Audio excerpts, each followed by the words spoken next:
आपने क्रिश्चियनिटी को क्यों चूज किया? Great grandfather was converted into Christianity. History which is available to me is almost more than 150-60 years. What is Christianity? Christianity is not a small word. ईसाई होना पहले ईसाइयत को समझना है कि ईसाइयत क्या है। ये रिलीजन शब्द तो बाद में ढकोसला करना, ढकोसले वाली मीटिंग करना, इक्यूमेनिकल मीटिंग, तभी ईसाई ये हैं। क्रिश्चियनिटी में जात पात भेदभाव ये सब है? Once you accept Christianity, you become above अनुसूचित जाति या जनजातियों में क्रिश्चियनिटी बनानी है। अच्छा सर, धर्मांतरण पे आप क्या सोचते हैं? जैसे आपको धर्मांतरण करना है तो मैं कर लूँगा। गाँव-गाँव में जाके जी। गरीब और अक्सर देखा जाए तो अनुसूचित और अनुसूचित जनजाति एरिया में ही घूमा करते बिल्कुल। हैं। ईश्वर एक है सर? ईश्वर एक ही है, वही सत्य है। जरूरी नहीं है कि आप अपना नाम बदलें, एक सामाजिक कन्वर्जन दिखाएं। चर्च ऑफ नॉर्थ इंडिया ही ज़्यादातर ये अंधविश्वास और ये सारी चीज़ें फैला रहे हैं। चर्च ऑफ नॉर्थ इंडिया वो बेचने खरीदने में व्यस्त है। वो अच्छा। चाह रहे हैं कि चर्च को ही खत्म कर। महिलाओं के लिए चर्चेज में क्या है सिचुएशन? महिलाएं और पुरुष में कोई अंतर नहीं। जी। आज भी हमारी महिलाएं हर क्षेत्र में आगे हैं कि mother should be mother and father should. Illuminatis को हमेशा सैटेनिक चर्चेस से जोड़ के देखा जाता है। से प्रभु यीशु मसीह चर्च की स्थापना हुई, उनके बाद आज तक सैटेनिक चर्चेस का एग्जिस्टेंस रहा। सनातन पर क्या ख्याल है? सब सनातनी हैं। सनातन से ही निकल के क्रिश्चियनिटी को अडॉप्ट किए हैं या इस्लाम को अडॉप्ट किए हैं, चाहे बुद्धिज्म, जैनिज्म। दोस्तों, क्रिश्चियनिटी नाम सुन के आपके दिमाग में क्या आता है? शायद जीसस क्राइस्ट। और एक और सवाल आता होगा जो धर्मांतरण का है। हमने पंजाब में तमाम ऐसे धर्मांतरण के केसेस देखे जिसने सबको चौंका दिया। पंजाब से ही एक वीडियो ऐसी आई जो हालेलुया को प्रमोट करती हुई दिखी, और तमाम ऐसे हमने केसेस देखे जहां पर क्रिश्चियनिटी पर कई तरह के दाग लगे। और आज का पॉडकास्ट हम इसीलिए आपके लिए लेके आए हैं। आज के इस पॉडकास्ट में हम बात करेंगे क्रिश्चियनिटी के बारे में, हम बात करेंगे जीसस क्राइस्ट के बारे में, हम बात करेंगे चर्चेस के बारे में, चर्चों की लड़ाई के बारे में जो आपस में कई सालों से चलती आ रही है। आपको सैटेनिक चर्चेस के बारे में भी बताएंगे और आपको इस सवाल का जवाब भी देंगे कि आखिर क्यों चर्चेस में आपको कोई महिला पादरी नहीं नजर आती है। इन सारे सवालों के जवाब देने के लिए आज हमारे साथ एक खास मेहमान है जिनके साथ आज अपने इस पूरे पॉडकास्ट में हम बात करेंगे और उनसे इस पूरी क्रिश्चियनिटी की दुनिया के बारे में कुछ राजों पर पर्दाफाश करेंगे। तो सबसे पहले तो मैं अपने स्पेशल गेस्ट का वेलकम करना चाहूंगी। Sir, most welcome to our show. आज हमारे साथ हैं सर जॉन अगस्टिन, जिनके बारे में आज हम आपसे बात भी करेंगे, आपको बताएंगे भी कि इनकी कितनी बड़ी भूमिका रही है क्रिश्चियनिटी में। आपको ये भी बताएंगे कि कैसे उन्होंने एक ऐसी लड़ाई लड़ी जो वो 30 सालों से लड़ रहे हैं, सिर्फ इसलिए ताकि क्रिश्चियनिटी में जितनी भी करप्शन वाली चीज़ें हैं ये बाहर निकल सके। पूरी कहानी समझेंगे। Most welcome sir. Thank you. Sir, सबसे पहले हम अगर इस पॉडकास्ट की शुरुआत कर रहे हैं तो मैं ये जानना चाहूँगी कि आपने क्रिश्चियनिटी को क्यों चूज़ किया? Why Christianity? और प्रीस्ट इस लाइन में आना आपको क्यों इतना जुड़ा हुआ इस लाइन से? देखिए, मेरा जन्म एक क्रिश्चियन परिवार में हुआ था। जी। मेरे माता पिता दोनों क्रिश्चियन थे। जी। और मैं आपको बताऊं कि हमारे पेरेंट्स या जो हमारे फोर फादर्स थे, जी। जहाँ तक मुझे एक लिखित इतिहास का पन्ना मेरे पास है जिसमें मेरे great grandfather was converted into Christianity. Converted? हाँ, converted into Christianity in Okay. Year 1835, and my grandfather was baptized to Christianity, or he took baptism because parents were Christians in 1869. Okay. My father was born in 1901. I was born in 1962. So you can imagine the history which is available to me जी। is almost more than 150-60 years. Understood.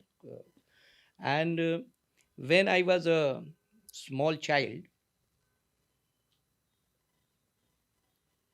मैं प्रतिदिन अपने माँ के साथ church जाता था, प्रतिदिन।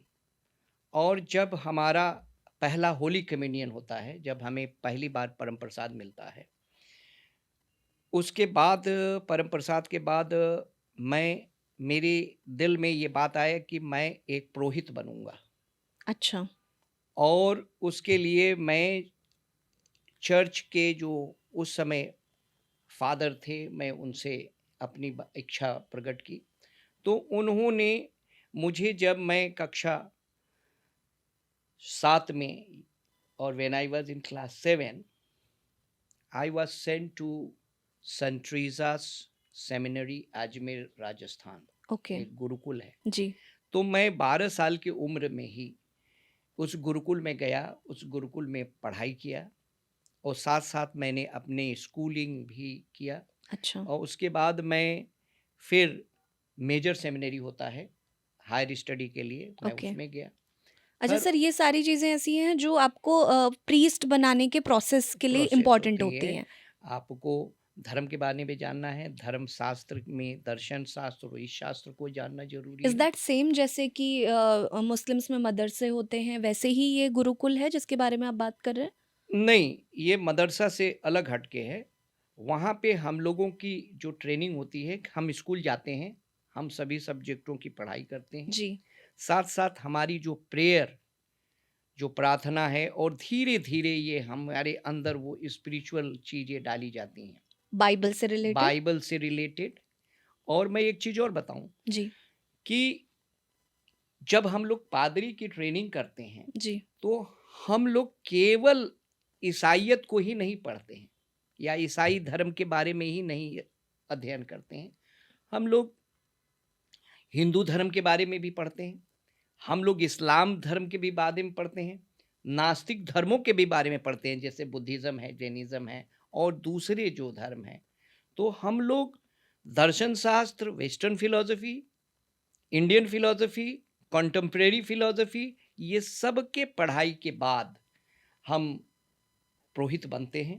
ओके। तो हमारे अंदर एक हिंदू धर्म के बारे में भी पूरी ज्ञान होती है, नॉट अ मास्टर बट एक ज्ञान होती है। अंडरस्टूड। इस्लाम धर्म के भी बारे में ज्ञान होती है और क्रिश्चियन धर्म के भी। तो सर ये पढ़ाया जाता है बेसिकली या आप सेल्फ स्टडी करके खुद पढ़ते हैं नहीं, नहीं, ये पढ़ाया जाता है। ओह! एक तो हमारे क्लासेस चलते हैं, सेमिनरी होती है, वहाँ पे हमारे क्लासेस होते हैं और शायद ऐसा कोई लॉजी नहीं है जो हम लोग नहीं पढ़ते हैं प्रीस्ट बनने में। अच्छा सर चाहे मेरा ये एपिस्टोमोलॉजी हो, जी, एंथ्रोपोलॉजी हो, जी।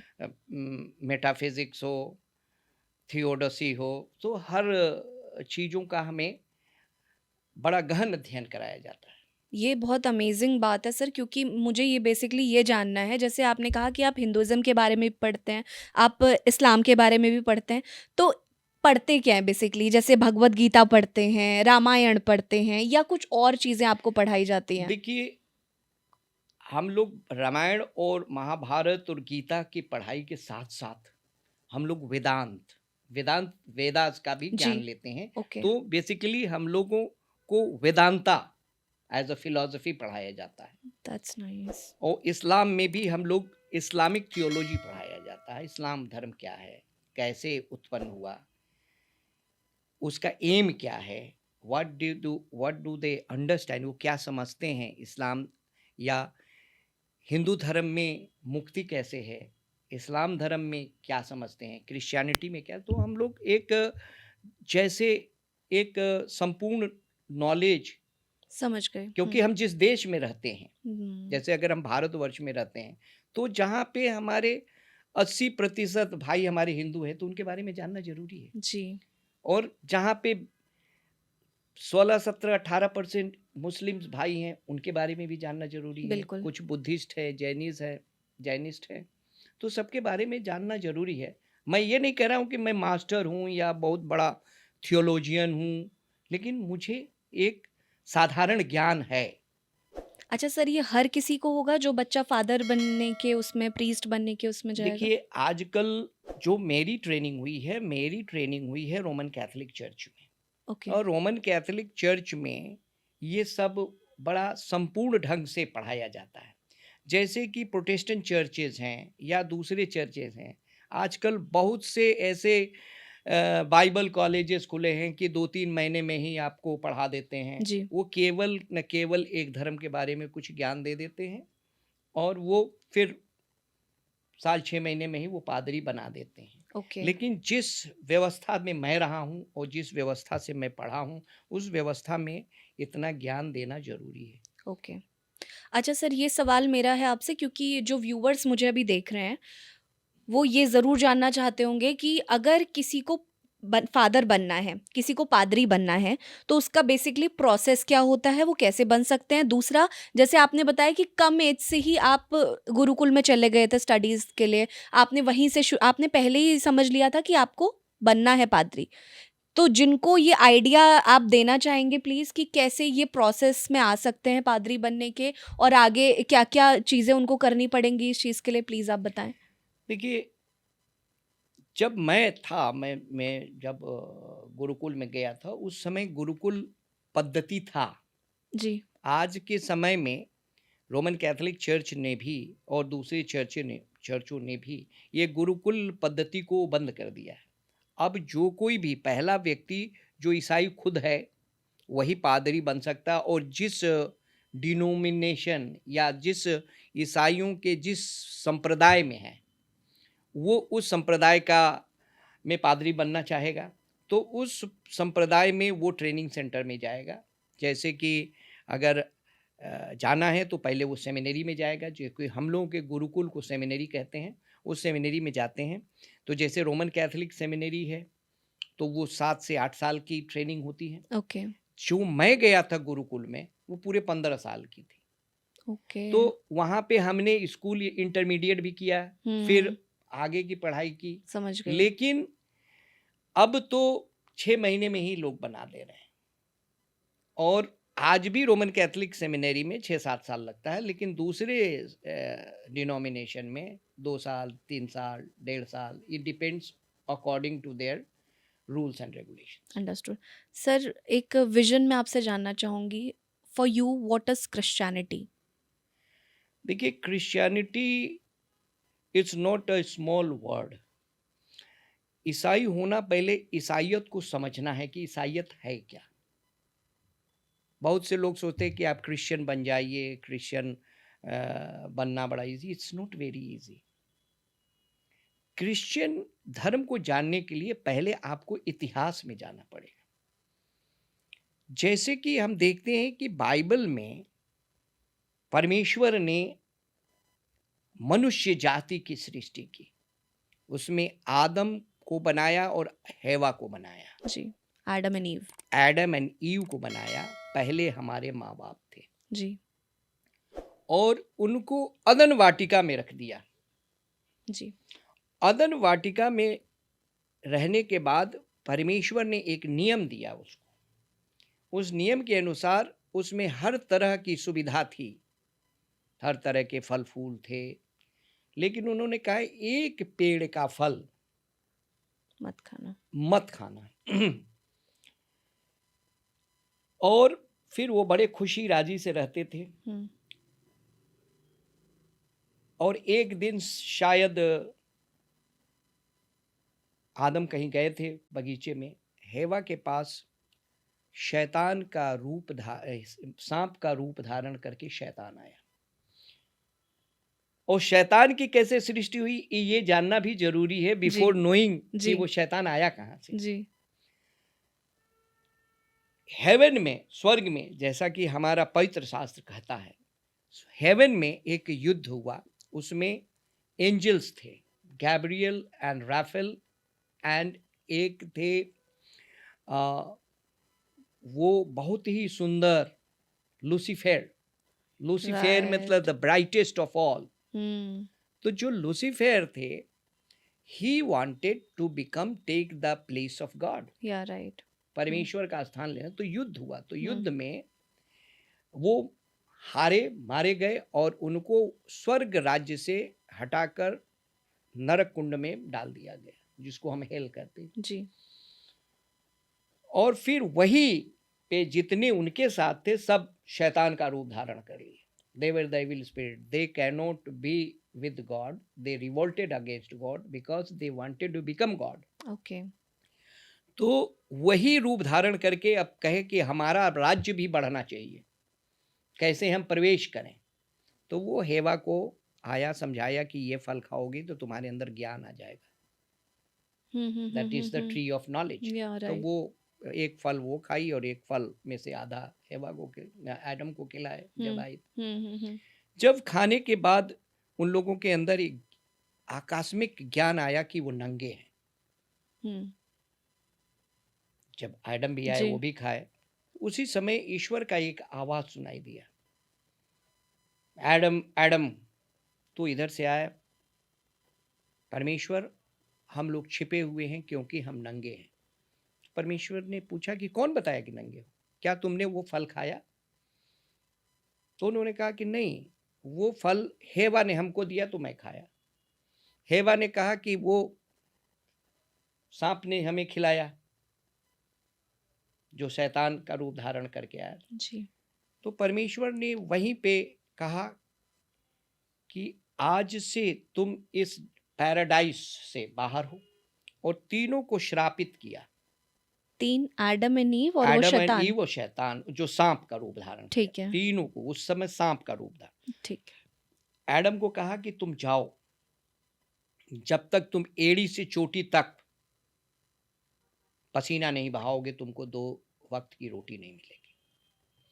हेवा को कहा कि तुमने ऐसा किया है तो तुम्हारा पनिशमेंट ये है कि तुम प्रसव पीड़ा तुमको सबसे ज्यादा होगा जब एक बच्चे को जन्म दोगे। तो आप देखते हैं कि वो एक्सट्रीम पेन होता है एक सही महिला के लिए। सही कह रहे हैं। सांप के लिए कहा कि तुम चूंकि ऐसा किए हो, तुम पेट के बल चलोगे और मिट्टी खाओगे। और वहीं पे एक और कहा कि तुम्हारे और महिला के बीच में मैं ये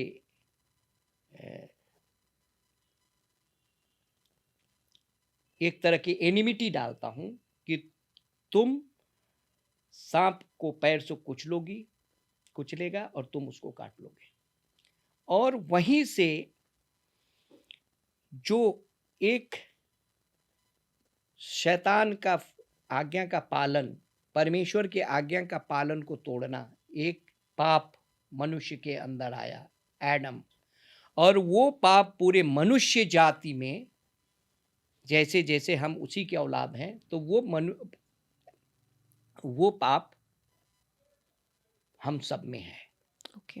और वहीं पे परमेश्वर ने कहा कि एक महिला के द्वारा पाप दुनिया में आया और दूसरी महिला के द्वारा तुम बचाए जाओगे। तो ये चीजें फिर ये चलता रहा ऐतिहासिक रूप से। और फिर इसके लिए आप जब बाइबल के ओल्ड टेस्टमेंट को पढ़ेंगे, किस तरह कैसे कैसे फिर प्रभु यीशु मसीह का जन्म हुआ। प्रभु यीशु मसीह का जन्म के बाद वो रहे, फिर उनको क्रूस पे चढ़ाया गया, उनके यहूदियों ने उनको क्रूस पे चढ़ाया, वो मर गए। और चूंकि वो तीसरे दिन फिर जीवित हुए। ऐसा क्यों? क्योंकि अगर एक व्यक्ति के अंदर पाप आया तो दूसरा व्यक्ति उसको नहीं बचा सकता। उसके बचाने के लिए कोई ऐसी शक्ति हो जो उससे ऊपर हो। उसके ऊपर की शक्ति क्या था? ईश्वर। तो ईश्वर ने ही पुत्र का रूप धारण करके मदर मेरी के से जन्म लेके प्रभु यीशु मसीह पैदा हुए। और प्रभु यीशु मसीह पैदा होने के बाद फिर आप जानते हैं उनको बड़े हुए, क्रूस पे चढ़े, मर गए, फिर जीवित हुए। तीसरे दिन वो फिर जीवित हुए, जैसे इस कॉल रेजोरेक्शन, जो आजकल हम लोगों का लेंटेन पीरियड चल रहा, रोजे का पीरियड चल रहा है। जी। इस रोजे के पीरियड में हम उसी का स्मरण करते हैं, उनके दुख भोग का, उनके क्रूस पे चढ़ने का। जी। तो वो पहला जो पाप था वो एक घमंड था कुछ बनने का। उस घमंड को तोड़ने के लिए प्रभु यीशु मसीह ने क्रूस पे चढ़ के पूरा अपने आप को समर्पित किया। जी। तो घमंड का जो उत्तर है समर्पण से है। तो ये क्रिश्चियनिटी, और जब तक उस क्रूस को, उस पाप को से हम मुक्त नहीं होंगे, तब तक हम स्वर्ग के भागी नहीं बनते हैं। ये कंसेप्ट है क्रिश्चियनिटी का। ओके। तो you have to accept Christ as your personal saviour in order to be clean from your mortal sin जो आदम से आया, and then you inherit the kingdom of God। ये है पूरा कंसेप्ट। ओके। तो ये कि क्रिश्चियन बन गए नहीं, उसके शुरुआत से जाना कि शुरू कहाँ से हुआ। पाप आया दुनिया में, पाप के लिए एक मुक्तिदाता आए जी। और उनको उस पाप से मुक्त किया। बाइबल ये कहता है हम्म। कि प्रभु यीशु मसीह किसी क्रिश्चियंस के लिए नहीं आए, किसी यहूदी के लिए नहीं आए। He came for the salvation of the whole world. तो उनके क्रूस पे चढ़ने से स्वर्ग राज्य का जो दरवाजा खुला, सबके लिए खुला, जी। केवल हमारे लिए, क्रिश्चियंस के लिए नहीं, सबके लिए खुला। ये रिलीजन शब्द तो बाद में आया, जी। कोई क्रिश्चियन हो गया, कुछ हो गया। सर, चर्चेस का क्या कॉन्सेप्ट है? मतलब यीशु मसीह जो आए वो उन्होंने कहा कि मैं इंसान को इंसान बनाने के लिए, पाप खत्म करने के लिए आया हूँ। तो चर्चेस कहाँ से आए? देखिए, जब उनके बाद उनका जब रेजुरेक्शन हुआ, रेजुरेक्शन के बाद क्रिश्चियनिटी के ऊपर चारों तरफ से अटैक होने लगे, यहूदियों का, जी। रोमन एम्पायर का। तो ये ग्रुप में रह के प्रेयर करते थे। और अच्छा। उसके बाद, मरने के बाद, परमेश्वर ने ये भी कहा था कि प्रभु यीशु मसीह ने कि मैं एक कंफर्टर भेजूंगा, मैं I will send the Holi spirit. तो ये जो प्रभु यीशु मसीह जो चेले बनाए थे अपने जीवन काल में, 12 चेले और जी। फिर 72 डिसाइपल्स, जी। तो वो सब छुप छुप के प्रेयर करते थे। तो एक दिन प्रेयर करते समय उनके ऊपर पवित्र आत्मा आया, कबूतर के रूप में सबके ऊपर आया, और वो एकदम निडर हो गए और वो फिर डरने नहीं लगे। वो प्रभु यीशु मसीह के सुसमाचार को सबको प्रचार करने लगे। सुसमाचार क्या था? Love your neighbour as yourself. परमेश्वर के ये वचन को, या प्रभु यीशु मसीह के वचन को फैलाने लगे। फिर उनको डर भय नहीं। फिर उनको सालों, 100 साल तक ईसाइयत को एक इलीगल रिलीजन के रूप में रखा गया। उनको शेरों के बीच में छोड़ दिया जाता था। उनको मतलब कि हर तरह का टॉर्चर होता था। कौन करता था? Roman empire. और ओके। एक फेमस रोमन एम्पायर हुआ करता था, नीरो के साम्राज्य में। जी। क्रिश्चियनिटी में जब कॉन्स्टेंटिनोपल, एक पेगन एम्परर, जब ईसाइयत को अपनाया, then the Christianity became legal. और सब आप जो अभी का रूपरेखा दे रहे हैं, उस समय से शुरू हुआ, एक संगठित रूप में आए। और पहला उन्होंने पूरे विश्व में जितने भी क्रिश्चियंस थे, बिशप्स या जो भी डिसाइपल्स, अपोस्टल्स, उस समय बिशप्स नहीं बोलते होंगे, अपोस्टल्स है जो, उनका उन्होंने एक मीटिंग किया रोम में। और फिर उसके बाद धीरे धीरे एक रूप बना, एक संगठित रूप पूरे विश्व में चर्च के रूप में हुआ। चर्चेस बनने लगे, लोग प्रेयर करने लगे। लेकिन एक ही चर्च था, चर्च एक ही था। वो, उसको कैथोलिक चर्च कह सकते हैं या यूनिवर्सल चर्च कहते हैं। ये जो आज की तरह ये ढेर सारे डिवीजन है, वो नहीं थे। यही मेरा आपसे अगला सवाल यही होने वाला था। पहला सवाल तो ये कि इंडिया में फिर ये क्रिश्चियनिटी कैसे आई, है ना? और इंडिया में चर्चेस का कैसे शुरू हुआ है सब कुछ, ये बताइए पहले तो। देखिए, बहुत से लोग ये सोचते हैं कि क्रिश्चियनिटी ब्रिटिश सरकार में या जब यूरोपियंस आए हाँ, तब से हुआ, ट्रू। लेकिन ऐसा नहीं है। अच्छा। प्रभु यीशु मसीह का एक चेला था जिसका नाम था सेंट थॉमस। वो प्रभु यीशु मसीह के मरने के उपरांत 46 या 48 एडी में भारत आ गए थे पैदल चल के। और उन्होंने साउथ में प्रभु यीशु मसीह के संदेश को फैलाया। वहाँ भी उनके दुश्मनों ने उनको मार डाला। उनकी आज भी कब्र है चेन्नई में, tomb of Saint Thomas. Okay. तो क्रिश्चियनिटी वहाँ पे ऑलरेडी ग्राउंडिंग थी। लोग ईसाई थे। आप ये बात कर रहे हैं चेन्नई की? नहीं, पूरे साउथ इंडिया। अच्छा, साउथ साउथ इंडिया की। इंडिया में वो मारे गए थे चेन्नई के अच्छा, पास एक जगह। साउथ इंडिया वो बेसिकली भाग हब रहे है। थे, एक माउंट सेंट थॉमस आज कहते हैं, उस पे जी। उनका उनको दुश्मनों ने घेर के मार डाला। ओके। तो क्रिश्चियनिटी यहाँ था, लेकिन जब यूरोपियंस आए, मिशनरीज आए, फिर ब्रिटिश सरकार आई, ब्रिटिश अंग्रेज आए, तो क्रिश्चियनिटी का बढ़ा होगा, स्प्रेड वाइडली हुआ, ये हम भी मानने को तैयार हैं। जी। लेकिन कि क्रिश्चियनिटी नहीं था ऐसा नहीं है, क्रिश्चियनिटी था ओके, पहले से ही था। पहले से। अच्छा सर, एक बहुत बड़ी कंट्रोवर्सी चल रही है चर्चेस को लेकर इंडिया में। देखिए, जैसे मैंने बताया आपको कि चर्च एक था। जी।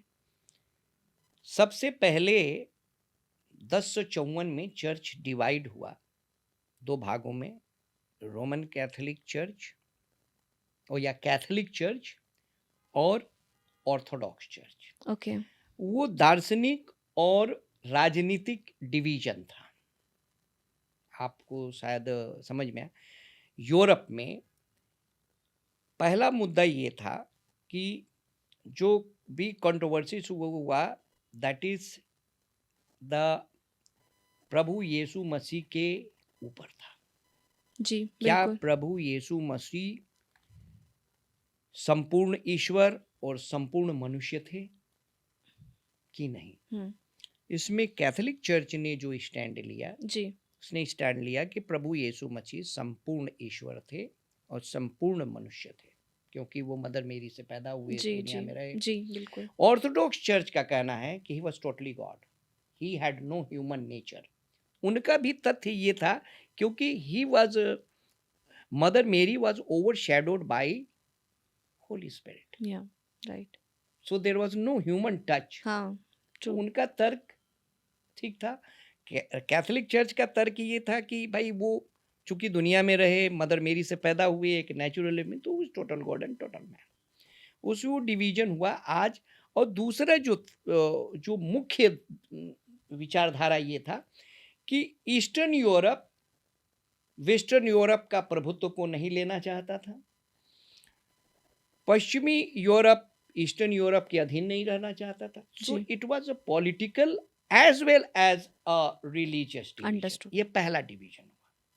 जो दूसरा डिवीजन हुआ वो मध्यकालीन में हुआ, जब आप जानती हैं कि कोई भी संस्था जब ज्यादा दिन तक रहती है तो उसमें भ्रष्टाचार, करप्शन एंट्री होती है। चर्च में भी भ्रष्टाचार, करप्शन आया। कैथोलिक चर्च में बहुत ज्यादा करप्शन आया। इट वाज इतना था कि कोई भी व्यक्ति चर्च के खिलाफ बोलने से उनको बुला के आग में जला दिया जाता था, मार दिया जाता था। ये मिडिल की में टाइम। मध्यकाल में। ओके। तो उसमें एक कैथोलिक मंक हुआ करते थे, वो अगस्टिन, यानी अगस्टिन नहीं, उनका नाम था मार्टिन लूथर। मार्टिन लूथर का। ठीक है। मार्टिन लूथर को ये समझ में आया और वो उन्होंने विरोध करना शुरू किया। यहाँ तक कि जो आज देखते हैं जो वेटिकन की दशा, पोप लोग इतने करप्ट हो चुके थे कि मुझे पता है कि एक मीटिंग में तो पोप का अपना बेटा सम्मिलित हो गया था, आ गया था। मतलब कि पोप को जिसको शादी नहीं करना था, उसको अवैवाहिक रहना था, जी। तो इस तरह के social corruption, political corruption, financial corruption इतना घुस गया था कि उसके विरोध में वो आए। तो मार्टिन लूथर को भी बुलाया गया कि तुम आओ, वो गए नहीं। और फिर वो चैलेंज कर दिए। उन्होंने चैलेंज करने के बाद उनको जर्मनी के काफ़ी जो राजा वाजा थे उसमें के या यूरोप के काफ़ी समर्थन मिला, और उसी समर्थन में वो गए नहीं।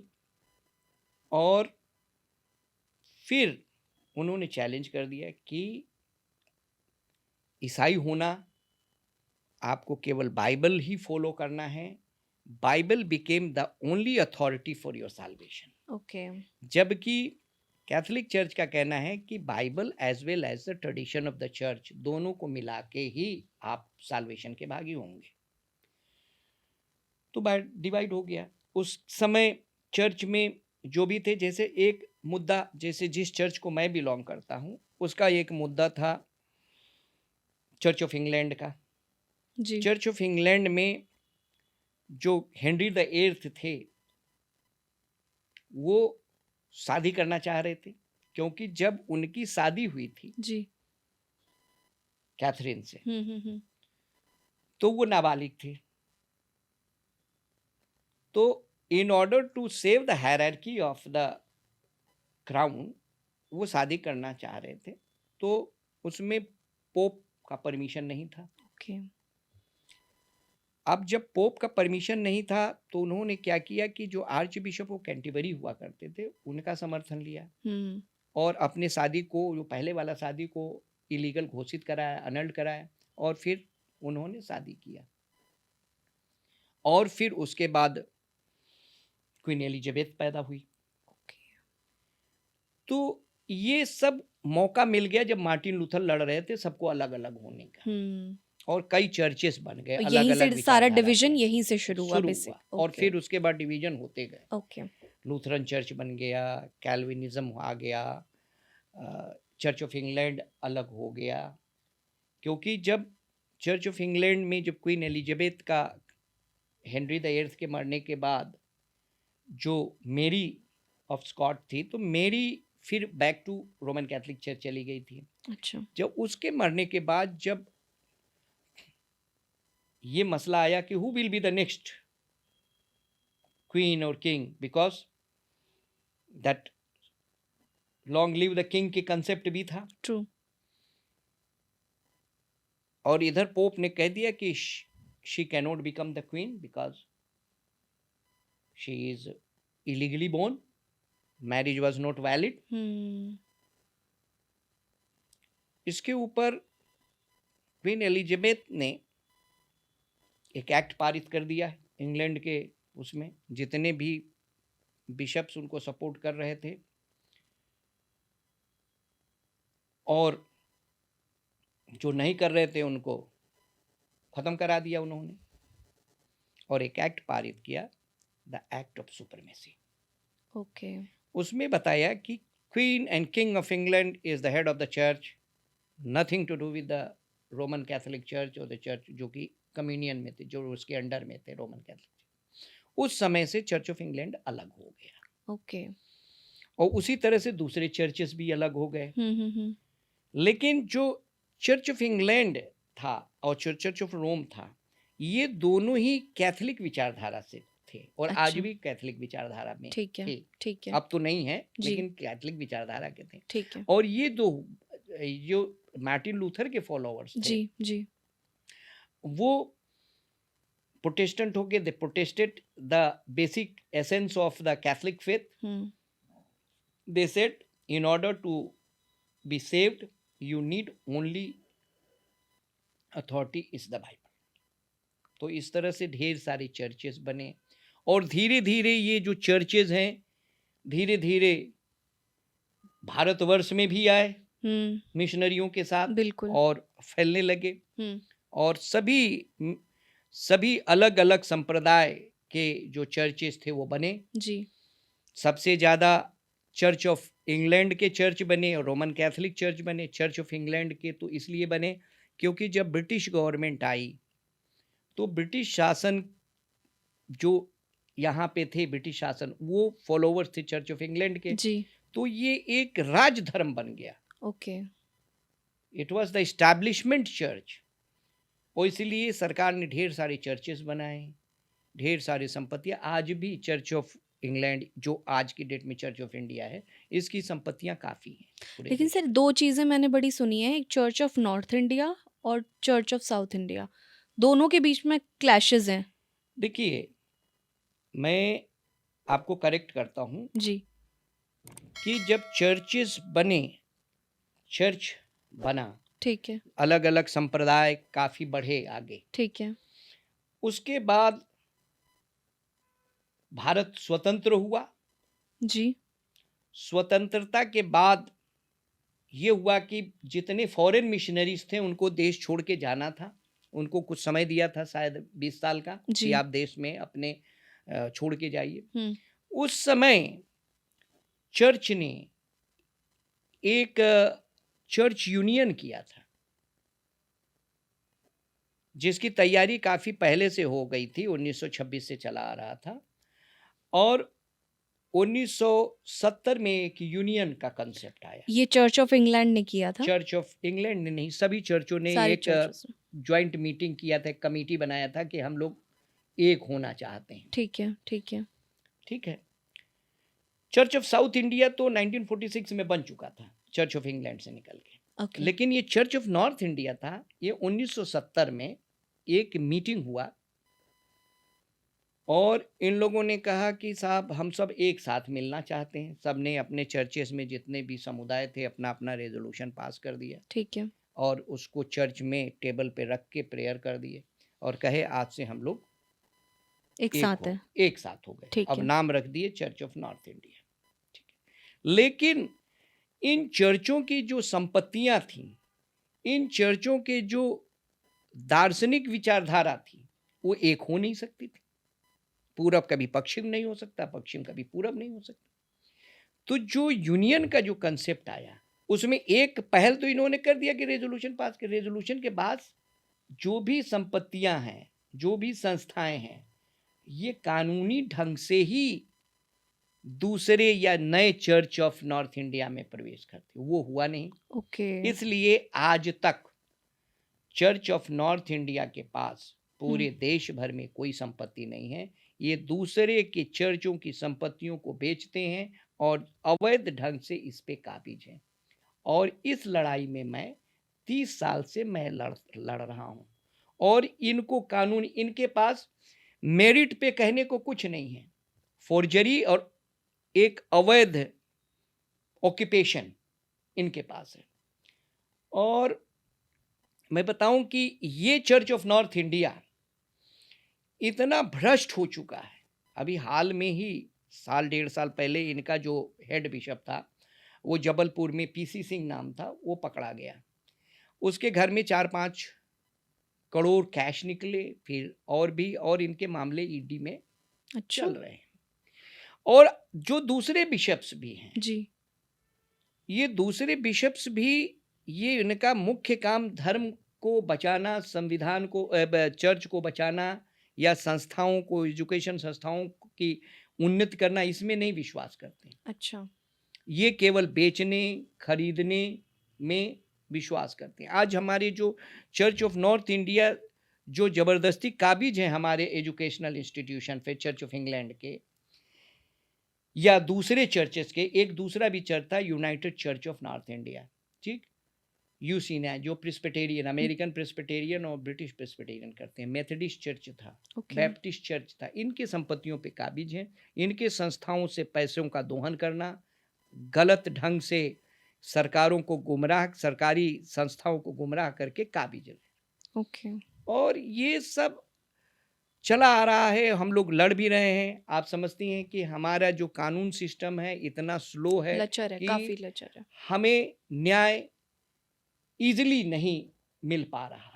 तो आपकी इस सर लड़ाई बेसिकली है क्या, कि इसकी समाप्ति हो जाना या फिर इनका? नहीं, हमारी जो लड़ाई है कि भाई चर्च ऑफ नॉर्थ इंडिया, तुम कुछ नहीं हो, तुम्हारे पास कोई भी संपत्ति नहीं है। ये सब संपत्ति यूनाइटिंग चर्चेस की हैं, जैसे चर्च ऑफ इंग्लैंड की है, जो चर्च ऑफ इंडिया हो गई थी 1927 से। जी, जी, प्रेस्बिटेरियन चर्च है जो जी। यूसीएनआई के नाम से जाना जाता है। जी। बैप्टिस्ट चर्च है, प्रेस्बिटेरियन,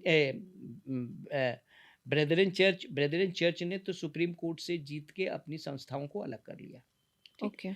तो ये दूसरे के संपत्तियों को अपना करके बेचते हैं। अगर उस पे संवैधानिक ढंग से काम करे और चर्च की इंस्टीट्यूशन को बढ़ाए, नहीं, ये बेचने लगे। ओके। भाई आप इस देश की, जैसे कि आपकी संपत्ति है, मैं कैसे बेच सकता हूँ? सही बात है। टाइटल हम्म। टाइटल ट्रांसफर नहीं हुआ।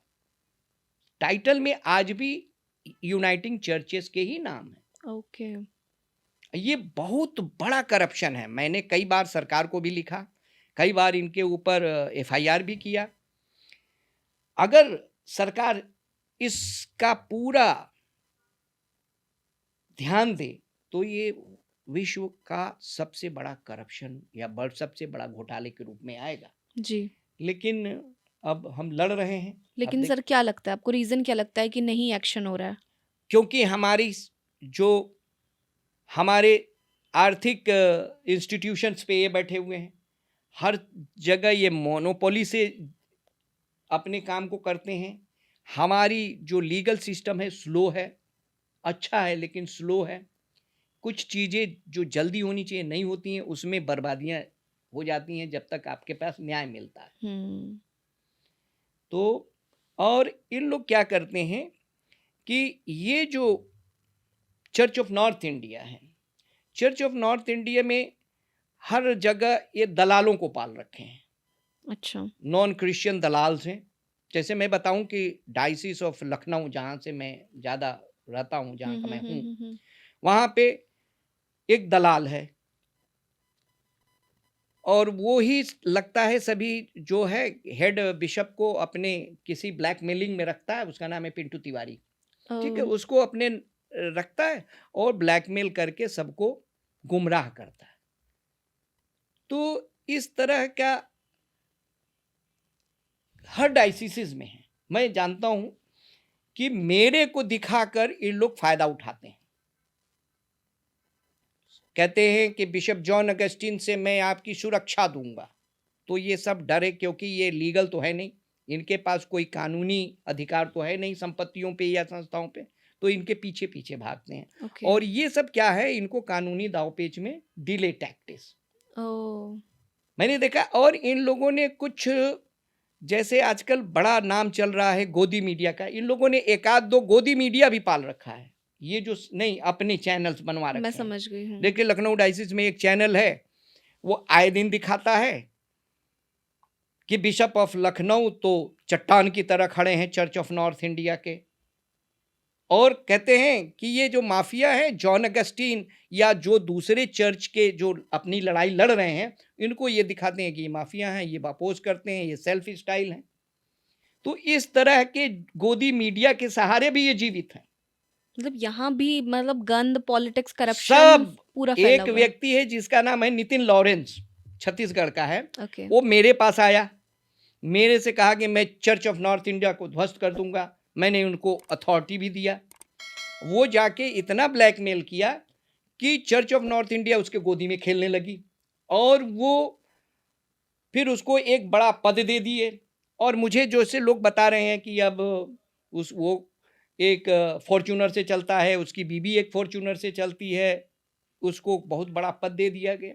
तो इस तरह से जैसे मेरे नाम को इस्तेमाल करके चर्च ऑफ नॉर्थ इंडिया के पदाधिकारी जो बिशप्स हैं वो फायदा उठाते हैं हमको दिखाकर।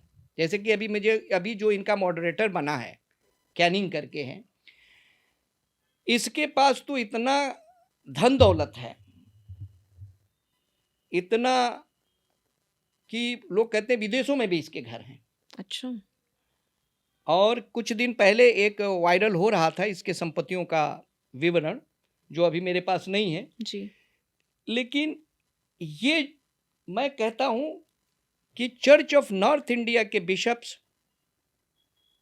जो मोटरसाइकिल और स्कूटर से आते हैं, वो इनके पास कहाँ से आ जाता है फॉर्च्यूनर, बड़ी बड़ी गाड़ियाँ। एक प्रश्न हमेशा मुझको, मैं पूछता रहता हूँ, कानून में भी मैं कई बार लिखा कि क्या जो संस्थाएं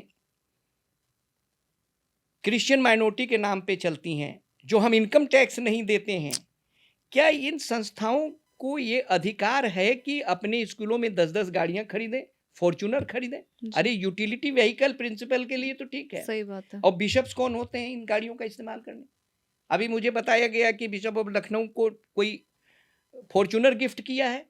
एक बिशप मोरिस एडगरदान है, उनको कोई फॉर्च्यूनर गिफ्ट कर दिया। और इन लोगों ने पाल रखे हैं मीडिया वालों को, ये जो चर्च के गोदी मीडिया। अंडरस्टूड जी। और वो हम लोगों का जो कैरेक्टर असैसिनेशन करते हैं और दिखाने के लिए, ताकि ईसाई देखें और उनको भी फायदा होता है। जब बताया ना कि एक मीडिया में जी। देख रहा तो उसमें कहा है कि अ, लखनऊ के चर्च ऑफ नॉर्थ इंडिया के बिशप एडगर दान चट्टान की तरह सुरक्षा दे रहे हैं, और उसमें दिखाया कि हम माफिया हैं, हमारे दूसरे साथी माफिया हैं। तो ये सब चल रहा है मैडम। सर तो मतलब इस करप्शन की लड़ाई में मैं जी। अंत तक, जब तक इसको एकदम खत्म नहीं कर दूंगा, मैं अपना जीवन ही इस पे अर्पित कर दिया है। तो सर कभी थ्रेट्स नहीं आए आपको, क्योंकि 30 साल मायने रखते हैं जिंदगी के? देखिए, ईश्वर थ्रेट्स बहुत आते हैं, लोभ लालच भी बहुत आता है। जी। अभी भी मेरे को एक लालच दिया एक बिशप ने कि आप केस हटा लीजिए, क्या दाम आप मांगते हैं। तो मैंने कहा कि नहीं, मैं जिस पर्पस से इंटरनेशनल चर्च को मैंने कहा था कि चर्च ऑफ इंडिया को मैं रिस्टोर करूंगा, तो मैं इस रिस्टोरेशन के कार्य में लगा हुआ हूं। दिल्ली हाई कोर्ट में भी हमारे मामले चल रहे हैं। अभी हाल में ही 2 बड़े-बड़े विद्यालय हैं, उनके मामले चल रहे हैं। बहस भी हो गई है, उसका ऑर्डर भी रिजर्व है, देखते हैं क्या आता है। ठीक है। सर मैं एक चीज़ आपसे, बहुत एक सिंपल सा क्वेश्चन है कि जैसे नॉर्मल लोग हैं, है ना? हुँ, नॉर्मल इंसान हैं, जो व्यूअर्स हैं हमारे बेसिकली, हुँ।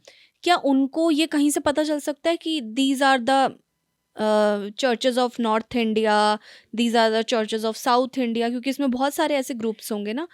देखिए, जो क्रिश्चियंस हैं वो जानते हैं, जी। जो हमारे नॉन क्रिश्चियंस हैं, आज भी वो समझते हैं कि सब ईसाई एक हैं। सब एक हैं, हाँ, सही। लेकिन हम लोगों में 250-300 डिनोमिनेशन या संप्रदाय हैं इंडिया में ही। जैसे आप देखें, आजकल पेंटिकॉस्टल चर्चेस काफ़ी आगे बढ़ रहे हैं। हालेलुया के नाम, हालेलुया चर्चेस जैसे लोग कहते हैं, जी। काफ़ी बढ़ रहे हैं। जी। तो लोग जानते हैं, लेकिन क्रिश्चियंस आज भी यही सोचते हैं कि सब ईसाई एक हैं। हमसे एज अ बिशप बहुत से लोग आते हैं, बिशप साहब हमारे बेटी का एडमिशन यहाँ करा दीजिए। बिशप वो नहीं समझते हैं कि वो जो विद्यालय है वो उनका है, ये मेरा नहीं है। अंडरस्टूड। और क्रिश्चियनिटी में मैं I will quote one word. There was an काफ़ी साल पहले उत्तर प्रदेश के डीजीपी थे मिस्टर बैनर्जी।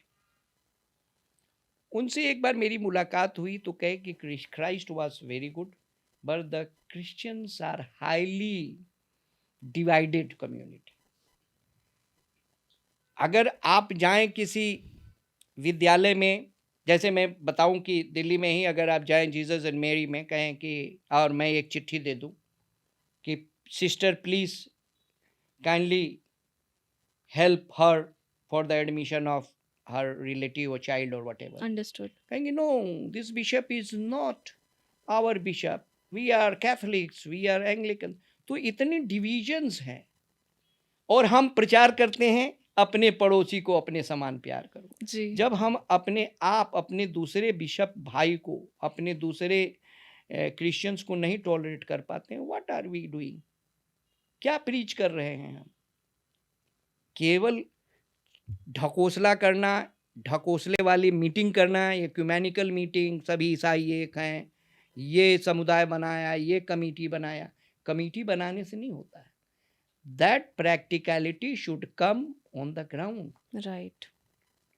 मैं कल ही एक किसी के लिए फोन किया, एक नन को, तो कहीं this bishop is not our bishop. तो आवर और your should not be there in understood. बिल्कुल। And the Roman Catholic church, hmm. जो काफी अपने को कहती है कि हम ही यहाँ के दादा हैं, हम्म। और यही सबसे ज्यादा डिवीजन की बात करते हैं, जी। और फालतू मीटिंग्स बहुत करते हैं, जी। इक्यूमेनिकल मीटिंग्स, हम सब एक हैं, हम सब एक हैं। हम सब एक प्रैक्टिकली होना चाहिए। राइट। चर्च में तो बाद में, पहले हम सामाजिक रूप से एक हों, वो सामाजिक रूप से एक नहीं हो पाते हैं। तो मैं इस बात को मानता हूं कि we are highly divided people. अच्छा सर, एक क्वेश्चन है मेरा, क्या क्रिश्चियनिटी में जात पात भेदभाव ये सब है? To be honest sir, honestly बताइएगा। देखिए, once you accept Christianity you become above, because हम एक ही चीज को देखते हैं कि वो मनुष्य है और प्रभु यीशु मसीह को अपना लिया है, वो हमारे बराबरी है। यही एक कारण है जो आप लोग आरोप लगाते हैं कि हम लोगों ने अनुसूचित जाति या जनजातियों में क्रिश्चियनिटी बना ली है। उनका कारण यही है कि जब वो अनुसूचित जाति जनजाति ईसाई धर्म को अपनाया तो उनको बराबरी का ओहदा मिला और वो हमारे बराबर हो गया। जैसे हम लोग शादी में या और किसी चीज़ में ये भेदभाव नहीं देखते हैं। अगर हम अपनी बेटी के लिए कोई लड़का देख रहे हैं तो पहले हम उसकी क्वालिटी या उसका फ्यूचर देखेंगे, ये नहीं देखेंगे कि वो अनुसूचित जाति से है कि जनजाति से है कि कहाँ से है। तो as such it is a casteless society, okay. लेकिन फीलिंग्स रहती हैं। Hmm. I have seen, I myself have experience feelings कि ये जाति की फीलिंग रहती है कहीं ना कहीं किसी कोने में, but it is not been propagated, ये Okay. साइलेंस रहता है। ओके। चर्चेस में ऐसा कुछ होता है कि छोटी जाति के हो तो आप अंदर नहीं जा सकते, नहीं, ऐसा ऐसा कुछ कोई नहीं, ऐसा कोई कुछ नहीं होता? नहीं। हर आदमी के लिए, हर जाति धर्म के लिए हमारा चर्च खुला हुआ है। अच्छा सर, धर्मांतरण पे आप क्या सोचते हैं? सही है ये? देखिए, धर्मांतरण पे तो मैं हमेशा से ही धर्मांतरण विरोधी रहा हूँ, विरोधी रहे हैं? विरोधी रहा हूँ। जी। इसके दो रीजंस हैं। एक रीजन तो है कि जैसे आपको धर्मांतरण करना है तो मैं कर लूंगा, क्योंकि आप पढ़ी लिखी और समझदार हैं और आप जानती हैं कि आप क्यों क्रिश्चियन बन रही हैं। ठीक है। या तो आप हिंदू धर्म से संतुष्ट नहीं होंगी, खुश जी। नहीं होंगी, उसके दर्शन से, उसके रीति रिवाज से, जो भी। जी। लेकिन जैसे कि एक साधारण व्यक्ति, जैसे एक अनपढ़, गरीब, उनका मैं धर्मांतरण नहीं इसलिए करूंगा क्योंकि उसको क्रिश्चियन बनाना है। लेकिन सर आप लोग तो बहुत कर रहे हैं, बहुत हमने देखा कि देखिए, ये आपका आरोप हो सकता है, इसमें सच्चाई कितना है ये आपको देखना पड़ेगा। हमने कुछ सर देखा। ऐसे समुदाय आए हैं ईसाई धर्म के अंदर, जैसे पेंटिकॉस्टल चर्चेज हैं, इनमें अक्सर देखा गया है कि ये गांव-गांव में जाके जी। गरीब और अक्सर देखा जाए तो अनुसूचित जनजाति एरिया में ही घूमा करते बिल्कुल हैं। घूमते हैं, इसका मैं विरोधी रहा हूँ। पूरे पूरे गांव ही मैं कन्वर्ट कर चाहता देते हैं। हूँ कि अगर उनकी मदद करना है तो उनको शिक्षित करिए, जी बिल्कुल। उनको शिक्षा दीजिए और उनको एक अच्छे भारतीय नागरिक बनाइए, सफल भारतीय नागरिक बने। मैं इसका विरोधी रहा हूँ। दूसरा कारण है कि जो इतिहास में क्रिश्चियंस बन चुके हैं जी। उनके अधिकार पे ये हावी हो जाते हैं नए क्रिश्चियंस जो आते हैं। तो उनके अधिकार में क्या है, जैसे हम लोगों के इंस्टीट्यूशंस हैं, उनमें नौकरियां हैं या बच्चे का एडमिशन है, ये सब चीज़ों की सुविधा होती है। बहुत तो इसीलिए क्रिश्चियन बन रहा है, हमारे बच्चे का एडमिशन हो जाएगा। बिल्कुल सही बात है। तो ये सब चीज़ों का मैं मेन रूप से मैं इसका विरोधी रहा हूँ। मैं क्रिश्चियनिटी में लोग विश्वास करें। मैं एक चीज़ कहता हूँ जी। किसी को बाइबल की शिक्षा देना ज़्यादा जरूरी है रैदर देन उसका फिजिकल कन्वर्जन करना। ट्रू। आप हिंदू हैं, आप क्या मानती हैं? आप यही तो मानती हैं। आपके वेदास में क्या है? जी बिल्कुल। सत्यम शिवम सुंदरम। बिल्कुल जो सर। सत्य है वो शिव है, वही सुंदर है। जी बिल्कुल। वही ईश्वर है। जी। वही शिव है, यही मानती हैं। जी बिल्कुल। बाइबल क्या कहता है? बाइबल भी यही कहता है, I am the light of the world. Christ ने ही कहा है ना, मैं संसार की ज्योति हूं, जो मुझे अपनाएगा वही उद्धार पाएगा। तो सत्य, ट्रुथ, दोनों तो एक ही हो गए। तो सत्यम शिवम सुंदरम या ईसाई धर्म का शिक्षा दोनों एक है। अगर आप सत्य को अपना ली हैं जी, आप ईसा मसीह को अपना ली हैं किसी भी रूप में, ईश्वर एक है सर। ईश्वर एक ही है, वही सत्य है। अगर उस सत्य को जो हम ईश्वर ईसा मसीह कह रहे हैं, जैसे आप कहती हैं भगवान राम, जी भगवान राम कहती हैं, वैसे हमको भगवान यीशु मसीह कह रहे हैं। तो अगर आप प्रभु यीशु मसीह के शिक्षा जो कि प्यार है, ट्रूथ है, उसको आप अपना ली हैं तो आप क्रिश्चियन हैं। जरूरी जी। नहीं है कि आप अपना नाम बदलें, एक सामाजिक कन्वर्जन दिखाएं। जी। तो उस तरह के कन्वर्जन पे मैं विश्वास करता हूँ। अच्छा सर, आप एक चीज़ को मानते हैं कि जो भी रिलीजियस हैं, जो भी रिलीजन है, जैसे कि इस्लाम है, हिंदू हैं या ईसाई धर्म है, क्या टीचिंग्स सबकी सेम है? सबकी टीचिंग्स सेम है, इंटरप्रेटर्स गलत हैं। अच्छा, जो आपको कन्वर्ट कर रहे हैं। देखिए, जो कन्वर्ट करते हैं, जैसे कि इंटरप्रिटेशन, जैसे कि हम कह रहे हैं कि हिंदू धर्म और क्रिश्चियन धर्म दोनों ही सेम है, दोनों ही प्यार मोहब्बत। जी। इस्लाम भी ब्रदरहुड टीचिंग करती है, जी, बिल्कुल तो करती है। बताइए कहाँ गलत है? हुँ, ब्रदरहुड, लव, प्यार, सबका परिभाषा सेम है। जी। लेकिन जो इंटरप्रिटेशन कर कर के इसको गलत रूपरेखा दे देते हैं कि ये रीटा तो काफिर है, मैं तो अल्लाह को मानने वाला हूँ, या मैं ईसा मसीह को मानने वाला हूँ, ये गलत है। ईश्वर ने सबको एक समान पैदा किया है, जी। और ईश्वर सत्य है, वही आपको बनाने वाला है। अगर आप वेदांता को भी देखें या ईसाई धर्म को भी देखें, दोनों में हम लोग ईश्वर के ही तत्व पाते हैं। वी बिल्कुल। आर अहम ब्रह्मम, मैं ही ब्रह्म हूँ, यही तो है बिल्कुल। आपका। हम we are created by God, Yeah. We are also same. या तो राइट। हम ईश्वरवादी हैं, ठीक है। वही ईश्वर का अंश आप में भी है, वही ईश्वर का अंश मेरे में बिल्कुल। भी है। अच्छा सर, ये मेरा यही सवाल है, क्योंकि हैं तो सब एक, है ना, और हम एक एनर्जी को बेसिकली हम प्रेस कर रहे हैं। पंजाब में हमने देखा कि नंबर ऑफ कन्वर्जन्स हुए हैं, बहुत ज़्यादा कन्वर्जन्स हुए हैं, और इस लेवल पर हुए हैं कि वहाँ जितने सिख थे वो सारे कन्वर्टेड हो गए ऑलमोस्ट। इस पर आप क्या कहेंगे? मतलब मेरा कहने सिर्फ इतना है कि आपका जो रिलीजन है, आप उसको प्रेस करिए। देखिए, मैंने बताया कि इस तरह के कन्वर्जन का मैं विरोधी हूँ, और जी। दूसरा तरह कि मैंने बताया कि ये जो आप पहले भी एक वर्ड यूज की थी, हालेलुया क्रिश्चियंस या या पेंटिकॉस्टल्स, या इन लोग ज़्यादा ये करते हैं। और देखिए, हर धर्म में मिराकल होते हैं, जी। ईसाई धर्म में भी है, जी हाँ। और हिंदू धर्म में भी है, हुँ, इस्लाम में भी है। हुँ। इसीलिए आप देखते हैं कि मस्जिद के सामने ढेर सारी महिलाएं खड़ी रहती हैं बच्चा लेके, कि वो मस्जिद से बाहर आके वो फूंकते हैं जी।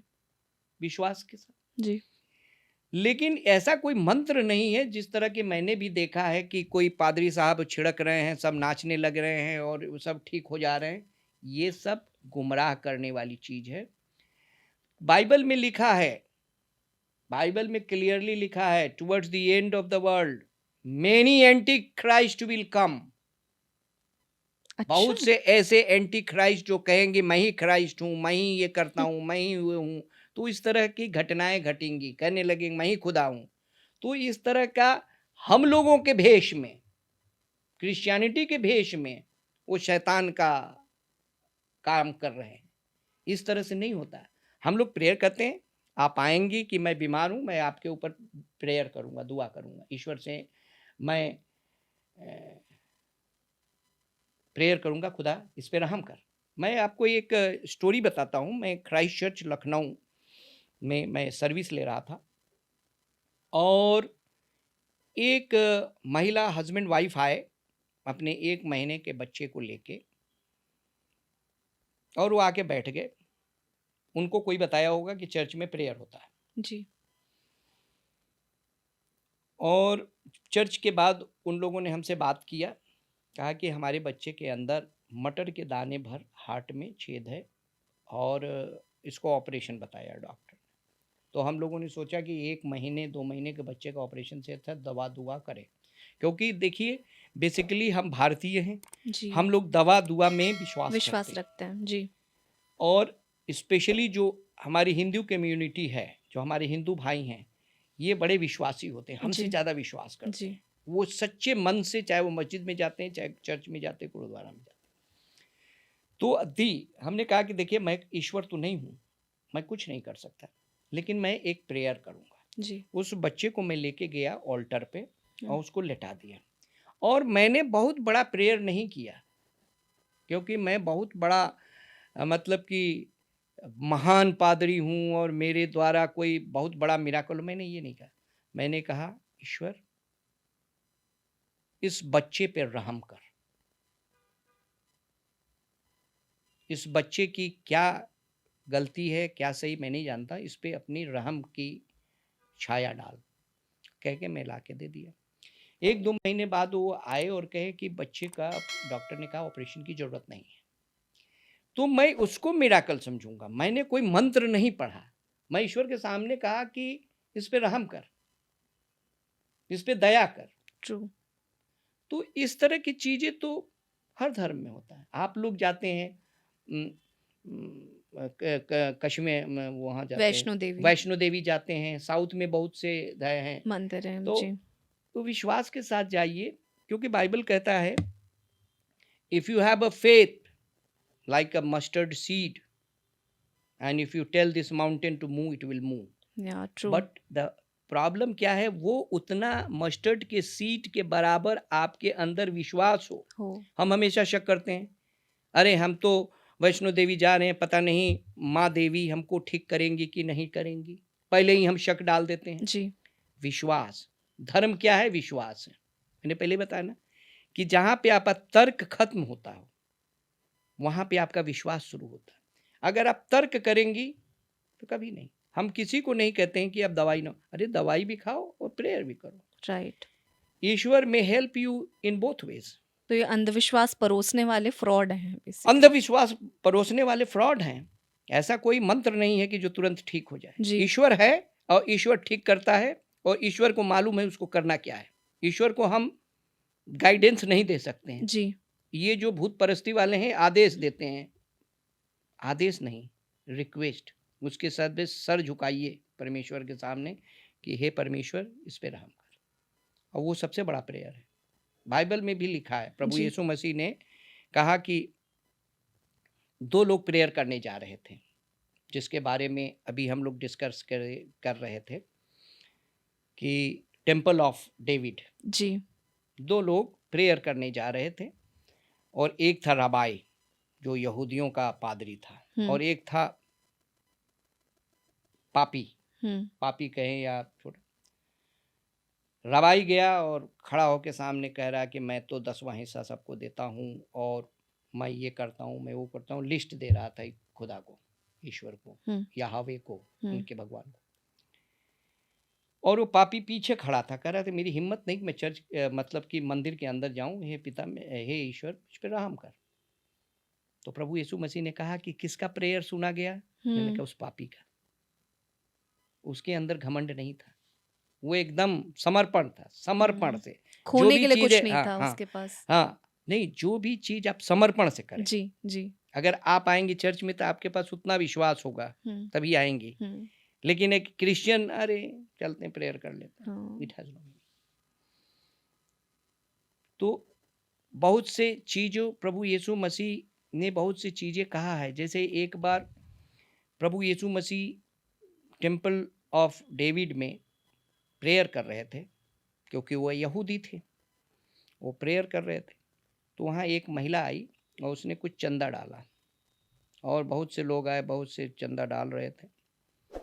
तो प्रश्न, हमेशा जो यहूदियों का पादरी थे हमेशा प्रभु यीशु मसीह को पकड़ना चाहते थे उनके गलतियों को तर्क से। तो उन्होंने पूछा कि बताइए कि ये महिला गई और उसने ये कॉइन डाला, सबसे ज्यादा किसने दान किया? बहुत से लोग डाल रहे थे, उसमें किसने डाला? जी। तो उसने कहा उस महिला ने डाला।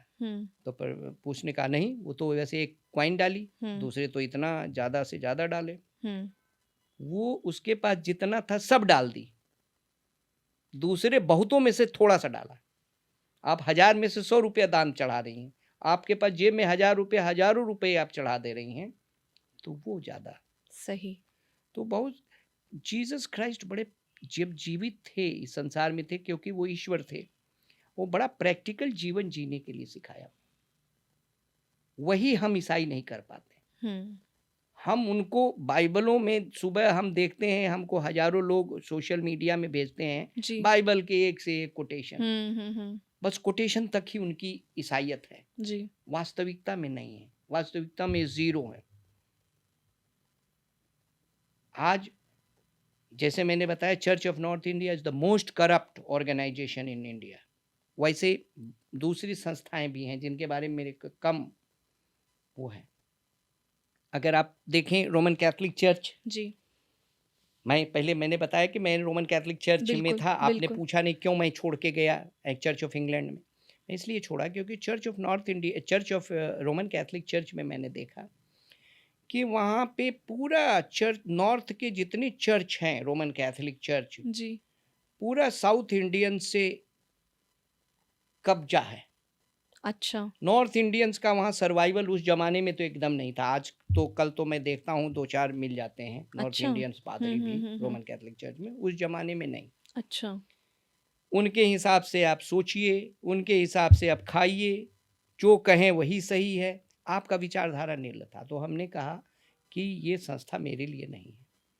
फिर मैं रिसर्च में एंग्लिकन चर्च ज्वाइन किया। चर्च ऑफ इंडिया में मैं पुरोहित बना। फिर मेरे अंदर जो विचारधारा था कि क्या चर्च ऑफ इंडिया और रोमन कैथोलिक चर्च में विचारधाराओं का जो डिफरेंसेस है, मैंने देखा कोई विचारधारा में कोई खास डिफरेंसेस नहीं है। अच्छा। थोड़े बहुत डिफरेंसेस है जो ज़्यादा माने नहीं रखता है तर्क में। फिर मैं चर्च ऑफ इंडिया ज्वाइन किया ओके। और मैं इस लड़ाई में आया कि चर्च ऑफ नॉर्थ इंडिया, जब चर्च ऑफ इंडिया में आया तो चर्च ऑफ नॉर्थ इंडिया पूरी तरह काबिज थी और इस तरह से फ्रॉडुलेंट काम कर रही थी। आज की डेट में जैसे मैंने बताया 1-2 लाख करोड़ की संपत्तियां इन लोगों ने बेच दिया है फर्जी ढंग से, विदाउट हैविंग टाइटल्स। इनके पास टाइटल नहीं है। जब ये मालिक ही नहीं है तो टाइटल कहाँ से है? क्योंकि आप दूसरे समुदाय से आती हैं तो आप समझ नहीं पाती हैं हमारे कमजोरियों को। जी। तो ये सब बहुत सी चीज़ें हैं। इसका अंत क्या है सर? इसका अंत ये है कि मैं तो कोशिश कर रहा हूँ कि चर्च ऑफ नॉर्थ इंडिया नामक संस्था खत्म हो जाए ओके। और जितनी भी संपत्तियां और जितने भी चर्चेज हैं वो ओरिजिनल चर्च वापस हो जाए, ओरिजिनल डिनोमिनेशन में उनकी संपत्तियां वापस हो जाए। ओके। मेरी तरह बहुत से लोग लड़ रहे हैं, अच्छा। जैसे United church of north India के भी लोग लड़ रहे हैं, मेथोडिस्ट चर्च के भी लोग लड़ रहे हैं। मैंने बताया ब्रेदरन चर्च तो लड़ते जी, लड़ते सुप्रीम जीत कोर्ट गए। में एक आदेश आया 2013 में, जी। जो 2013 का जो ऑर्डर आप देखेंगे जी। तो उसमें कहा कि Church of north India does not have a legal foundation. Oh! जब लीगल फाउंडेशन ही नहीं है तो तुम मालिक कैसे हो? उसी के तर्ज पे आप लोग भी तो अपनी लड़ाई को आगे बढ़ा हम सकते तो हैं। पहले से ही लड़ रहे थे, उस तर्ज पे लड़ाई तेज हो गई हाँ, कि सुप्रीम कोर्ट ने ही ट्रू। उनको अवैध घोषित कर दिया, इल्लीगल घोषित कर दिया, बिल्कुल। इलीगल घोषित कर दिया। मैं आपको दूंगा उस जी। ऑर्डर को, जी। आप पढ़िएगा। जी सर, तो ज़रूर। चर्च की लड़ाइयों में मैं हर तरह से, मैं जैसे कहे ना रोमन कैथोलिक चर्च, मैं इसमें भी कोशिश करता हूँ कि देखिए एक साथ आइए। जी, बिल्कुल। लेकिन आप बता रहे ना, मैंने किसी के लिए फ़ोन किया, this bishop is not our bishop, nuns, जी। जो कि कम शिक्षित होती हैं धर्म के मामले में, उनको समाज में नहीं जी। पेश होना पड़ता है। और वही कोई अधिकारी अगर नोटिस भेज दे तो तड़फड़ाती हैं कि अब कैसे इससे बचा जाए। देखिए, हमें इसी समाज में रहना है तो हमें जिस धर्म को हम फॉलो करते हैं उस धर्म के विचारधारा को से ही हमको मिलना चाहिए। बिल्कुल। हम आपके काम को नहीं करेंगे लेकिन प्यार से आपसे हम बोलेंगे, वही हमारे लिए काफ़ी। इसकी कमी है ईसाइयों में। ईसाइयों में बहुत ज़्यादा बुराइयां हैं और इस बुराइयों से निकलने के लिए चर्च को प्योरीफाइड करना पड़ जाए, पूरी तरह से प्योरीफाई हो, इस तरह से गंदे लोग साफ हों। अच्छा सर, ये क्या हम ये कह सकते हैं कि चर्च ऑफ नॉर्थ इंडिया ही ज़्यादातर ये अंधविश्वास और ये सारी चीज़ें फैला रहे हैं? नहीं, चर्च ऑफ नॉर्थ इंडिया वो बेचने खरीदने में व्यस्त हैं। वो अच्छा। चाह रहे हैं कि चर्च को ही खत्म कर दें। जब तक वो ओह! हम लोग केस जीत के आए तब तक कुछ बचे ही नहीं दूसरे चर्चों का, और ये दूसरों पे आरोपित करके ये अपना दुकान चलाते हैं। ये चर्च ऑफ नॉर्थ इंडिया के बिशप्स नहीं हैं, ये धर्म के ठेकेदार हैं, ये प्रॉपर्टी डीलर्स हैं। मैं कई अंडरस्टूड। बार बोला है, ये अंडरस्टूड। प्रॉपर्टी डीलर्स हैं। मैंने बताया ना कि कुछ दिन पहले मेरे पास फ़ोन जी, आया बिल्कुल। एक उनके सूत्रधार के द्वारा कि आप सेटलमेंट। बताइए केस वापस लेने का क्या लेंगे? तो इस तरह की बातें हमने कहा कि पूछिए वो क्या दे सकते हैं, हमारे चर्च ऑफ इंडिया हमें वापस कर दें। लड़ाई काफी लंबी है और शायद जल्दी रिजॉल्व भी हो जाए। देखिए लड़ाई लंबी है, मैंने एक चीज़ कहा, अगर कोर्ट चाहे तो एक दिन में इसको समाधान कर दें, लेकिन हमारे जो लीगल प्रोसेस हैं इतने स्लो हैं।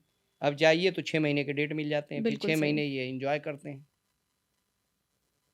चलिए सर, वापस हम क्रिश्चियनिटी पे आते हैं, चर्चेस पे आते हैं। एक एक सवाल मेरा ये भी है कि महिलाओं के लिए चर्चेस में क्या है सिचुएशन? क्योंकि मैंने ज़्यादातर ऐसा देखा है कि प्रीस्ट जो होते हैं, पादरी, सारे पुरुष ही होते हैं।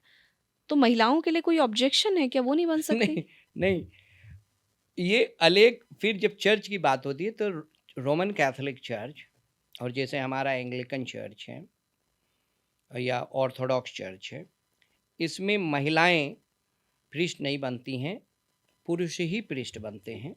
कोई रीज़न? लेकिन church of north India Protestant churches में वो भी बिशप्स या महिलाएं बनती हैं। महिला बनती है। अभी मुझे बताया कि जो चर्च ऑफ इंग्लैंड जिस विचारधारा को अभी हम लोग नहीं मानते हैं, वो चर्च ऑफ इंग्लैंड का जो आर्च बिशप ऑफ कैंटरबरी है वो एक महिला बनी है। ओह! सर्वोच्च चर्च ऑफ इंग्लैंड की सर्वोच्च बिशप अच्छा। महिला बनी है। लेकिन हम लोग इसीलिए उसको नहीं मानते हैं क्योंकि चर्चेस में देखिए एक अक्सर देखेंगे कि चर्च में या आम जीवन में महिलाएं और पुरुष में कोई अंतर नहीं है। जी। अगर भारतवर्ष में देखें या भारतवर्ष के संविधान या कानून या रीति रिवाज को देखें, वैदिक आर्यन पीरियड से ही आदमी औरत बराबर रहे और आज भी हमारी महिलाएं हर क्षेत्र में आगे हैं, बराबरी से, उसमें कोई कमी नहीं है। वैसे ही चर्च में भी वो बराबर हैं। लेकिन जो अगर एक मैं बनना चाहूँ कि मैं want to be I want to conceive, क्या मैं महिला बन सकता हूँ? सर, साइंटिफिकली तो आज की तारीख में साइंटिफिकली पॉसिबल है। नहीं बोच रहे हैं। आई am not challenging, I am God ने क्या बनाया है? नेचर ने नहीं पुरुष बनाया। और जी, महिला, जी। तो दोनों के अधिकार सेम है। आप माँ बन सकती हैं, जो कि देखा जाए चाहे हिंदू संस्कृति में चाहे क्रिश्चियनिटी में सबसे बड़ा संस्कार है माँ बनना। जी, माँ के तरह कोई नहीं जी। हो सकता। तो वैसे ही उनको माँ बनने का अधिकार है और हमें पुरोहित बने हैं, हम पुरोहित व मेल तो सर, आप priesthood। क्या ये कह जैसे रहे हैं कि कि अगर यीशु मसीह चाहते हाँ, तो यीशु मसीह अपने माँ को ही प्रीस्ट बना देते, यही या मेरा उनके से सवाल था। 2-3 हाँ, और थी। जी। तो उनकी इच्छा now religion goes by the founder का इच्छा क्या थी। मतलब आप कह रहे हैं ये यीशु मसीह की इच्छा थी कि फादर जो है वो पुरुष ही बने, पादरी नहीं, पुरुष वो बने। 12 चेले बनाए। अब वो क्या सोचते थे नहीं बना, क्योंकि वो सोच तो ईश्वर थे। 12 चेले चुने, महिलाओं को महिलाओं का स्थान दिए, मदर थी उनकी, उनके 2 मेरी मैगदलेन और मेरी मार्था, ये 2-3 उनके बड़े क्लोज महिलाएं थीं, जो उनके मरने के बाद सबसे पहले कब्र पे वो गईं। लेकिन जो हमें देखें द इंटेंशन नहीं था कि मेल प्रीस्टहुड रहे और फीमेल अच्छा सर, मदर। बाइबल में क्या ज़िक्र मिलता है महिलाओं को लेकर? जैसे ना हमने महिलाओं को लेकर अपने ग्रंथों में बहुत कुछ पढ़ा, अलग-अलग भूमिकाएँ हैं महिलाओं की। बाइबल में महिलाओं की कोई भूमिका है? जैसे सिर्फ़ सेवा तक ही सीमित है? नहीं, नहीं, नहीं, उनको पूरा, अभी बाइबल क्या, पूरा ओल्ड टेस्टामेंट से न्यू टेस्टामेंट तक हुँ, महिलाओं को बराबरी का ओहदा दिया गया है। कैसी बराबरी? अब जैसे मैंने बताया, ये बराबरी नहीं है। अगर जो मैं बनना चाहता हूँ आप बन सकती हैं, नहीं बन सकती। जो आप बनना चाहते हैं मैं नहीं बन सकता, लेकिन हम दोनों बराबर हैं। चर्च में पूरी उनको छूट है हर चीज़ का। किस तरह की छूट? जैसे कि क्या-क्या कर सकती हैं महिलाएँ? क्या नहीं कर सकती एक्सेप्ट बिकमिंग अ प्रीस्ट, वो भी इसमें, और इसमें काफ़ी डायलॉग्स चल रहे हैं। लेकिन जो कंजर्वेटिव चर्चेज़ हैं उसमें मेल प्रीस्टहुड को ही माना गया है। इसका कोई स्पेसिफिक रीज़न नहीं है हमारे पास, सिर्फ़ ये है कि स्पेसिफिक रीज़न यही है कि प्रभु यीशु मसीह ने 12 चेलों को बनाया उसमें कोई महिला नहीं थी इसलिए आपने महिलाओं को नहीं चुना? नहीं, अब ये कानून बन गया है। ऐसा नहीं है कि इस पे चर्च ऑफ इंग्लैंड ने अलाउ कर दिया। बहुत से चर्चेस अभी चर्चा का विषय है। देखिए, अच्छा, मैं अगर ये पूछूं कि आप क्या चाहते हैं? मैं पर्सनली तो मैं आई एम हेडिंग ऑर्गेनाइजेशन। जी। मेरे जो अभी विचारधारा है जी। कि mother should be mother and father should be father. Alright. अगर father wants to become mother and mother wants to become father, which is against the nature, human nature. तो आपकी ये सोच है कि महिलाओं को पादरी या फिर प्रीस्ट नहीं बनना चाहिए। ठीक है। अच्छा सर, मुझे एक चीज़ और बताइए कि हमने जब भी महिलाओं की भूमिका देखी है चर्चेज़ में, या फिर मैं चर्चेज़ की बात इसलिए ज़्यादा नहीं करूँगी क्योंकि मुझे उस चीज़ के बारे में उतना नहीं पता, लेकिन मैंने जितना भी इस चीज़ को समझा, फ़िल्मों, किताबों, इन चीज़ों से ही समझा। हम जब फ़िल्मों में देखते हैं तो हमें दिखता है कि नन्स हमें दिख रही हैं, ब्लैक क्लॉथ में, है ना? और हमेशा फ़िल्में जो दर्शाती हैं, वो थोड़ी-सी आपकी भूमिका को भी क्लीन करता है कि किस तरह की भूमिका। तो मुझे जितना लगा डर, मैं सिर्फ डरी क्योंकि मैंने जो देखा वो हॉरर चर्चेस देखे। मैंने देखा कि डरावनी मूवीज़ आ रही हैं तो उसमें नन्स हैं और वहाँ पे भूत पिशाचों की बातें हो रही हैं, तो वो सब क्या है? देखिए, जैसे कि कैथलिक चर्च में और एंग्लिकन चर्च में और ऑर्थोडॉक्स चर्च में भी नन्स रहती हैं। जी। जो महिलाओं का पोजीशन आप बोले, ये धर्म बहनें हैं, नन्स है। ये एक ओथ लेती हैं, पावर्टी, चैस्टिटी, ओबीडियंस का। ठीक है। और मदर ट्रीजा की जो नन्स हैं, जी। फ्री सर्विस टू ह्यूमैनिटी, वो चौथा भी लेती हैं। ट्रू। तो पावर्टी, वो जीवन भर, अब तो जिस तरह का हम देखते हैं, पावर्टी तो ख़त्म हो चुका है नन्स के बीच में। They are living a life of luxury. Chastity questionable, obedience हो सकता है। हो सकता है। अरे, अपने सुपीरियर की ओबीडियंट है कि नहीं है, ये क्वेश्चनेबल, क्वेश्चनिंग हो सकता। ओके। हुँ। Free service to humanity other than Mother Teresa, nil. True. एकदम करेक्ट मैं बोल रहा हूँ। हुँ। पावर्टी है नहीं, इनके लाइफ स्टाइल देखिए। अब हैबिट गाउन से छोड़ के अब साड़ी पे आ गई हैं। पहले नन्स इतना ही चेहरा दिखाती थी, अब धीरे से, पहले ऊपर आया यहाँ तक नन्स की, अब धीरे से साड़ी पे आ गई। और मैं जब यूएस में था तो मेरे से लंच पे कुछ नन्स आई, लंच करने, रोमन कैथलिक नन्स, वो जीन्स में आई, जीन्स और टी शर्ट में। तो पावर्टी तो ज़ीरो, फर्स्ट क्लास खाना खा रही हैं जो आम आदमी को नहीं मिलता। Chastity questionable. ये आप मुझे बता रहे हैं कि क्यों नन्स बनाई गई इसलिए, या फिर नन्स नन्स बनाई गई जो मध्यकाल से जो नन्स ननरी हुए, वो सेवा भावना से हुए। अच्छा। वो सही थे। ओके। वो जीवन भर साध्वी जी, अच्छा। इंस्टीट्यूशंस और ये चलाई, अच्छा। साध्वी की, प्रेयर की, मतलब ये नन्स की ड्यूटी है बेसिकली, ये ड्यूटी जो आप है। बता रहे हैं। हाँ, ठीक है। लेकिन आजकल की जो नन्स हैं, हाँ। I feel that they should have been a normal family. Is it people. bad or good according to you? According to me, it's not very hygienic. What I see and what I know about nunneries and about their poverty, chastity and obedience. मैं शक के दायरे में। लेकिन sir, किसी महिला का आज़ाद रहना, अपने हिसाब से कपड़े पहनना, या हाँ, फिर वो तो करना, अपने आप चूज की है ना। जब अपने आप चूज करती हैं कुछ लाइफ, जैसे आपने चूज किया कि I will not get married, then why should you go up with your boyfriend and have sex? Understood.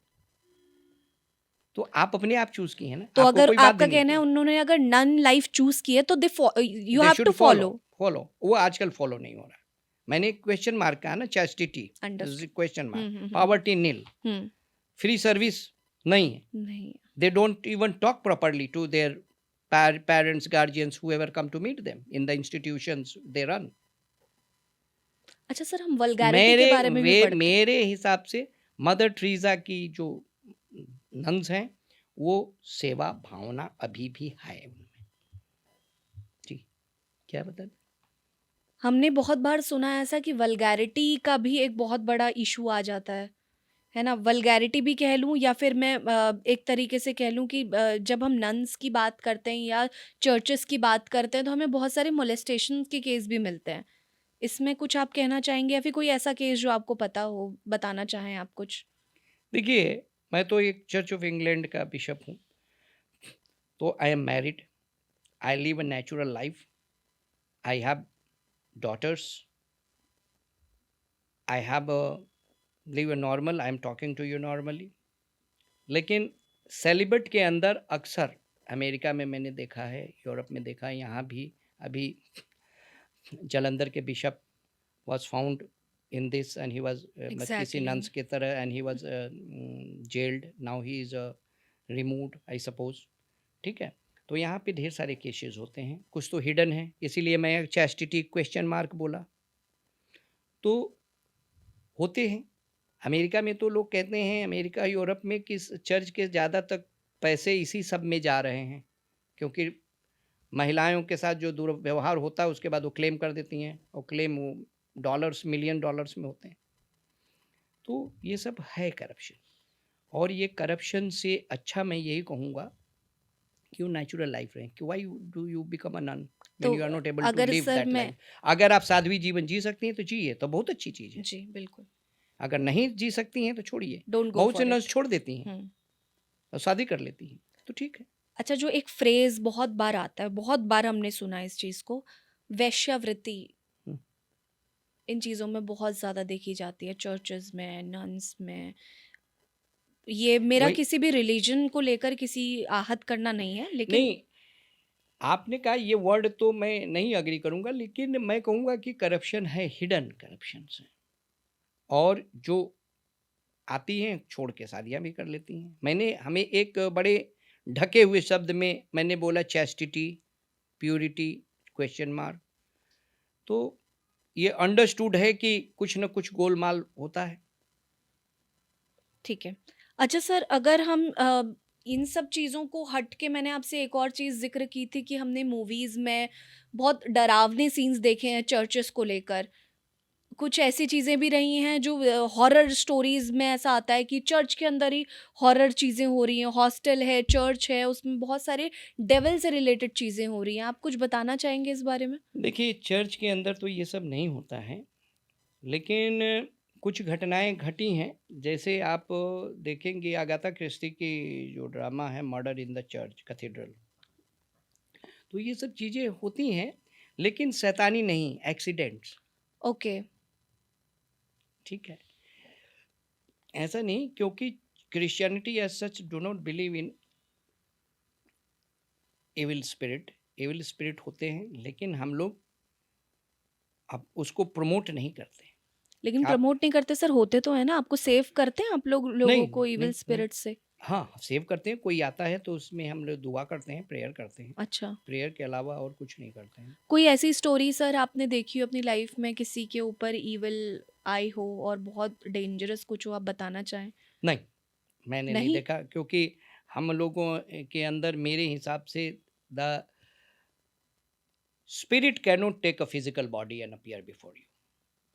तो सर ये जो लोग नाचते वाचते हैं, इतना वो करते हैं, वो सब क्या वो है सब, वो इतना? तो फिल्मी दुनिया का है। It's it's not no realistic? No no no, scientifically a spirit can not take physical body. ये आपका हेलुसिनेशन हो सकता है, अच्छा। आपका हेलुसिनेशन हो सकता है कि इमेजिन करें, जैसे आप हम्म। छोटी थी, मम्मी कहती थी जाके पानी लाओ बेटा, अब जाती थी अंधेरे में, डरती थी, पीछे ताकते जाती थी कोई भूत तो नहीं आ रहा, और भूत इज ओनली योर कंसेप्ट, अच्छा, माइंड गेम है सारा, माइंड गेम है। एक्चुअल में ऐसा कुछ भी नहीं होता। एक्चुअल में अच्छा, तो सर जैसे हिंदुइज्म में बहुत सारी ऐसी चीज़ें होती हैं जहाँ पर ईविल आई की बात होती है। ईविल आई मतलब तंत्र मंत्र की बातें हम लोग करते हैं, है ना? बहुत सारे साधु ऐसे होते हैं, बहुत सारे ऐसे तांत्रिक होते हैं जो प्रेस करते हैं ईविल आई को। क्या नहीं होता ऐसा कुछ भी क्रिश्चियनिटी में? क्रिश्चियनिटी में नहीं होता है, और क्रिश्चियनिटी इन चीज़ों को मानती भी नहीं है कि कोई तंत्र आपको कुछ करे या कोई हॉरोस्कोप आपका कंट्रोल करे लाइफ को। Only God can change your life. Okay. बहुत से लोग कहते हैं कि अरे ये आज बुध का ग्रह चल रहा तो आज जी मंगल का ग्रह चल रहा। हम लोग के the planets are created by God, it is a creation of God and only God can change your fate, no stars और प्लैनेट्स। ये विश्वास है क्रिश्चियनिटी का। I am not challenging what the Hindus believe, what the Muslims believe. Christianity इस stand पे है। अच्छा अच्छा सर, मुझे फिर ये मेरे लिए साथ ये बड़ा बड़ा क्वेश्चन है आपके लिए कि ये जो लोग गोस्ट से बातें करते हैं, है ना, गोस्ट फाइंडर्स होते हैं, हमने ये ब्रिटिश कंट्रीज में बहुत ज़्यादा देखा, मूवीज़ में भी देखा, रियल में भी देखा। गोस्ट फाइंडर होते हैं, बहुत सारे गैजेट्स आजकल लॉन्च हुए हैं जिससे आप आत्माओं से बात कर रहे हैं, वो सब क्या है फिर? देखिए, मिडविल पीरियड में आपने जब देखेंगे शेक्सपियर का तो हमेशा स्पिरिट का वर्ड यूज होता जी है। जी तो मिडविल पीरियड में चर्च में भी इस तरह की मिथ्यावाद थी। ये मिथ है। मिथ्यावाद थी, इसीलिए बार बार शेक्सपियर ने अपने ड्रामा में दिखाया है गुड होस्ट, बैड स्पिरिट, जी जी एरियल। तो जी वो तो according to me your spirit is there, your great grandfather, your great grandmother, your whoever is gone to heaven are sitting and hearing us, or mine. They are energy, as you said, but they cannot take a physical body and talk to us. कई बार मैंने कोशिश किया कि अपने माँ को देखूं, मेरी माँ आ जाए, बहुत सोचा, नहीं, she cannot, she has gone from this spiritual physical world to the spiritual world. तो ये हमें कोई नुकसान भी नहीं पहुंचाते? नहीं, आपके कोई आपको नुकसान नहीं पहुंचाएगा। They are rather praying for you. जैसे हम लोगों का कंसेप्ट है Catholic church. What is Catholic church? The church which is in heaven and which is on earth. अच्छा ठीक है, total makes the church, the word church. ठीक है, तो जैसे हम लोग कहते हैं ना कि आप हमारे लिए प्रार्थना करें, जिसमें हमारे प्रोटेस्टेंट्स इस बात को अग्री नहीं करते हैं। जी तो जैसे कहते हैं किसी सेंट के लिए, हम लोग कहते हैं सेंट से प्रार्थना नहीं करते, सेंट को हम इंटरसीड करते हैं कि मेरे लिए प्रार्थना करो। तो हम अपने माँ के लिए भी प्रार्थना, अपने माँ से कह सकते हैं मेरे लिए, मेरी रक्षा करो माँ, तुम ईश्वर के पास हो। ठीक है, तो वो हमारे लिए अच्छा ही सोचेगी, बुरा नहीं सोचेगी। कभी आप न सोचिए कि आपका पुरखे आपके लिए बुरा करेंगे, नहीं, हमारे हिसाब से। आप लोग क्या सोचते हैं आई डोंट, लेकिन according to me they are there all the time, they are present in this room, thousands and thousands of our relatives, और but according to you they are well wisher of ours. Well ये wisher, ये well कोई wisher. नुकसान नहीं पहुंचाएंगे हमें। Sir लेकिन हमने इतने सारे इंसिडेंट्स देखे हैं, इतनी कहानियां सुनी, पढ़े, देखे, फिल्मों में भी दिखाया जाता है, और आप इन सारी बातों को नकार रहे हैं। हमने ये पढ़ा कि अगर आप गॉड के बिलीवर हैं तो आपको शैतान का भी होना पड़ेगा, कि आपको मानना पड़ेगा कि शैतान भी है। शैतान है, शैतान है, हाँ बस शैतान आपका माँ बाप, आपके माँ बाप नहीं है शैतान। शैतान जैसे मैंने पहले बताया, द बैड स्पिरिट, राइट। तो बैड स्पिरिट्स तो हैं, तो वो नुकसान तो करेंगी हमें। दे कैन डैमेज यू, या पोजेस कर सकते हैं, या right. they can possess your body, they cannot possess us एक सेपरेट बॉडी। वो आपके अंदर, जैसे लोग कहते हैं ना इस पे भूत चढ़ गया, भूत चढ़ गया, हाँ सही। तो दे कैन पोजेस। उसीलिए हम लोग प्रेयर करते हैं, बैड स्पिरिट तो पोजेस करती हैं, तो हम उसके लिए प्रेयर करते हैं।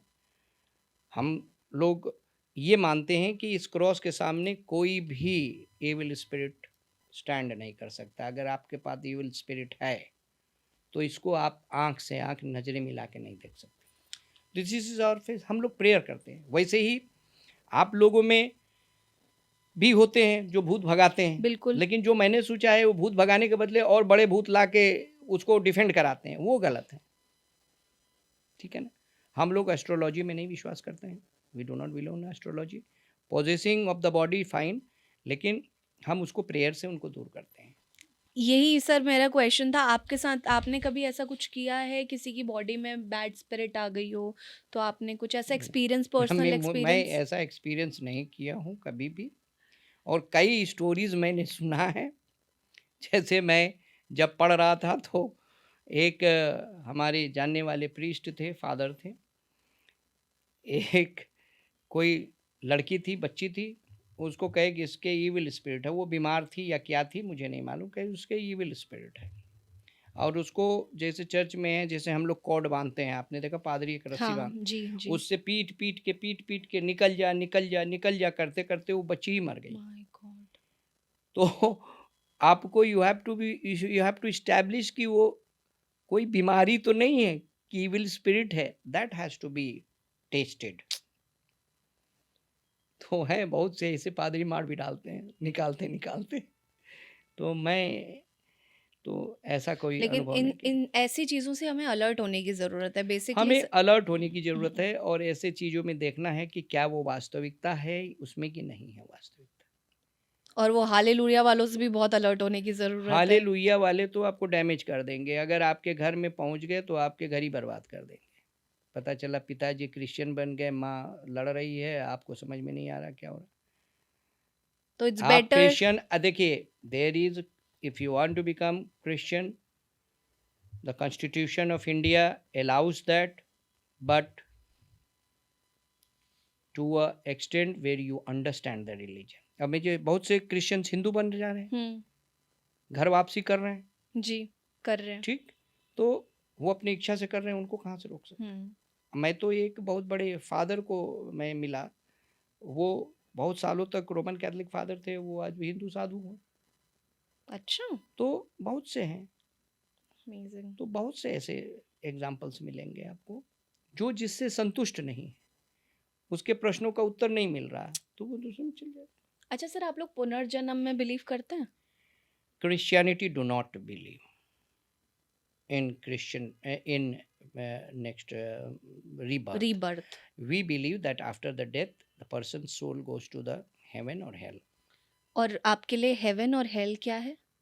कैसा होता St- है हेवन और hello? According to my theological studies, heaven is a state of bliss, and hell is a state of disturbance. आत्माएं परेशान रहती है, जो जिसको भूत उत्पत्ति में घुमा करते हैं, they are not restful, okay, so this is hell. That is hell. अच्छा, आपकी आत्मा को शांति नहीं है, आप घूम रहे हैं घूम रहे हैं घूम रहे हैं। ओके। अच्छा सर, क्योंकि हम लोग ना कुछ भी चीज़ अगर बोलते हैं तो कोशिश करते हैं विजुअलाइज़ करने की, हाँ, है ना? विजुअलाइज़ करने की कोशिश करते हैं। तो वही क्योंकि हमने जैसे बचपन से हम सुनते आ रहे हैं हेवन होगा, बादल होंगे, बहुत वही सुंदर हम सा, भी सुने, है ना? हम लोग भी सुनते थे। मेरी माँ बोलते वहाँ पे सब कुछ सब सुविधा होगी, तुम नरक हाँ, में जाओगे तो वहाँ आग आग जलता होगा। होगा, उसमें फेंक दिए जाओगे, ये सब सुनता रहता। Is it but true? It is a disturbed mind, मतलब कि disturbed state of spirit. Okay, वो शांति से नहीं है, वही ये दुनिया में घूमा करते हैं। जो आत्मा को शांति मिल गई है, जो आप सो कॉल्ड, आप कहते हैं कि तेरही के बाद वो हाँ। हो गए, तो वो ब्लिसफुल हो गए, तो वो नहीं दिखाई देंगे। और आप लोगों के वहाँ ऐसा क्या होता है? जैसे हमारे वहाँ 13वीं होती है, श्राद्ध हम होते लोग हैं। जो सुनते हैं कि 40 दिन तक आत्माएं पृथ्वी पे रहती हैं, और 40 दिन बाद आत्माएं ऊपर चली जाती हैं, ईश्वर के पास चली जाती हैं। इसीलिए क्रिश्चियनिटी 40वां मनाता है। 40वें दिन जो आप खाना पीना करते हैं, तेरही के दिन हम लोग 40वें के दिन खाना पीना करते हैं, अच्छा। प्रेयर करते हैं, खाना पीना होता है। सर, आत्मा की आप लोगों के वहाँ बॉडी को जलाने का कॉन्सेप्ट नहीं है? कोई देखिए, हम लोग we believe in the second coming of Christ, where सभी जो मुर्दे हैं वो जीवित होंगे और उनका फाइनल जजमेंट होगा। ओके। इसीलिए हम लोग गाड़ देते हैं। अच्छा, आपका कहना है वही जब चीज़ें इस्लाम भी बिलीव करता है, वही चीज़ें क्रिश्चियनिटी भी, इसीलिए गाड़ते हैं। इस्लाम भी ये बिलीव करता है कि Christ will come to for the last judgement, हम लोग भी बिलीव करते हैं Christ will come for the last. तो बॉडी को गाड़ने का क्या मतलब है? आत्मा तो आएगी ना? एक कंसेप्ट है कि वही बॉडी में फिर हम लोग जीवित होंगे, सेम बॉडी। सेम बॉडी में होंगे। What is that is what we have from our holy book we have understood, okay. Last judgement. अच्छा सर, हेवन में जाना, हेल में जाना, कर्मा पे आप लोग बिलीव करते हैं, इसका मतलब? कर्म जैसा करोगे वैसे ही तो आपको मिलेगा। और ये सब ऐसा नहीं है किसी पृथ्वी पे भोगना है? जैसे आपका Karma is different, if your Karma is bad you will become something else, birth birth rebirth birth rebirth, जब तक आप कर्म ठीक हो के फिर हमेशा के लिए अमन शांति से ब्लिस नहीं हो पाते। ठीक है, that is your Hindu concept. और हम लोग आपके? हम लोग बिलीव करते हैं कि अभी जो कर रहे हैं उसी के हिसाब से हमारा जजमेंट होगा, हम स्वर्ग चले जाएंगे या नरक चले जाएंगे। अच्छा। और रोमन कैथोलिक एक और विश्वास करती है, शोधक अग्नि, लिम्बो। नहीं समझी मैं। ये कंसेप्ट है कि कुछ आत्माएं रुकी रहती हैं और वो कुछ सालों तक रुकी रहती हैं, फिर उसके बाद वो स्वर्ग जाती हैं। वो रोमन कैथोलिक विश्वास करते हैं, हम लोग नहीं विश्वास करते। अच्छा, रुकी रहती हैं धरती पर, पृथ्वी पर रहती हैं, बीच में, न वो स्वर्ग में के स्टेट में है न नरक के स्टेट में है। तड़पती हैं बेसिकली। अपने लिए कोशिश करती हैं हील अप होने के। ओके। वो कंसेप्ट रोमन कैथोलिक चर्च में, हमारे में नहीं। ठीक वही है। है ना कि ढेर सारे हम लोगों के डिफरेंसेस हैं। कलयुग को लेकर क्रिश्चियनिटी क्या कहता है? नहीं, हम तो यही बस मानते हैं कि the last days are coming, और जब लास्ट डेज होगा तो इसी तरह की जो संभावनाएं बनी हुई हैं अभी, उसके बाद दुनिया का अंत होगा। अभी जो संभावनाएं चली हैं, बाइबल में लिखा हुआ है, भाई भाई से लड़ेगा, पड़ोसी पड़ोसी से लड़ेगा, एक देश दूसरे देश से लड़ेगा, जमीन जायदाद की झगड़े बहुत होंगे। तो अब देखिए सब हो रहा है, ईरान, इराक, इजराइल, ये सब क्या हो रहा है, यूक्रेन, रशिया। तो ये सब लास्ट डेज के साइंस है एज पर द बाइबल। ओह। ये साइंस है।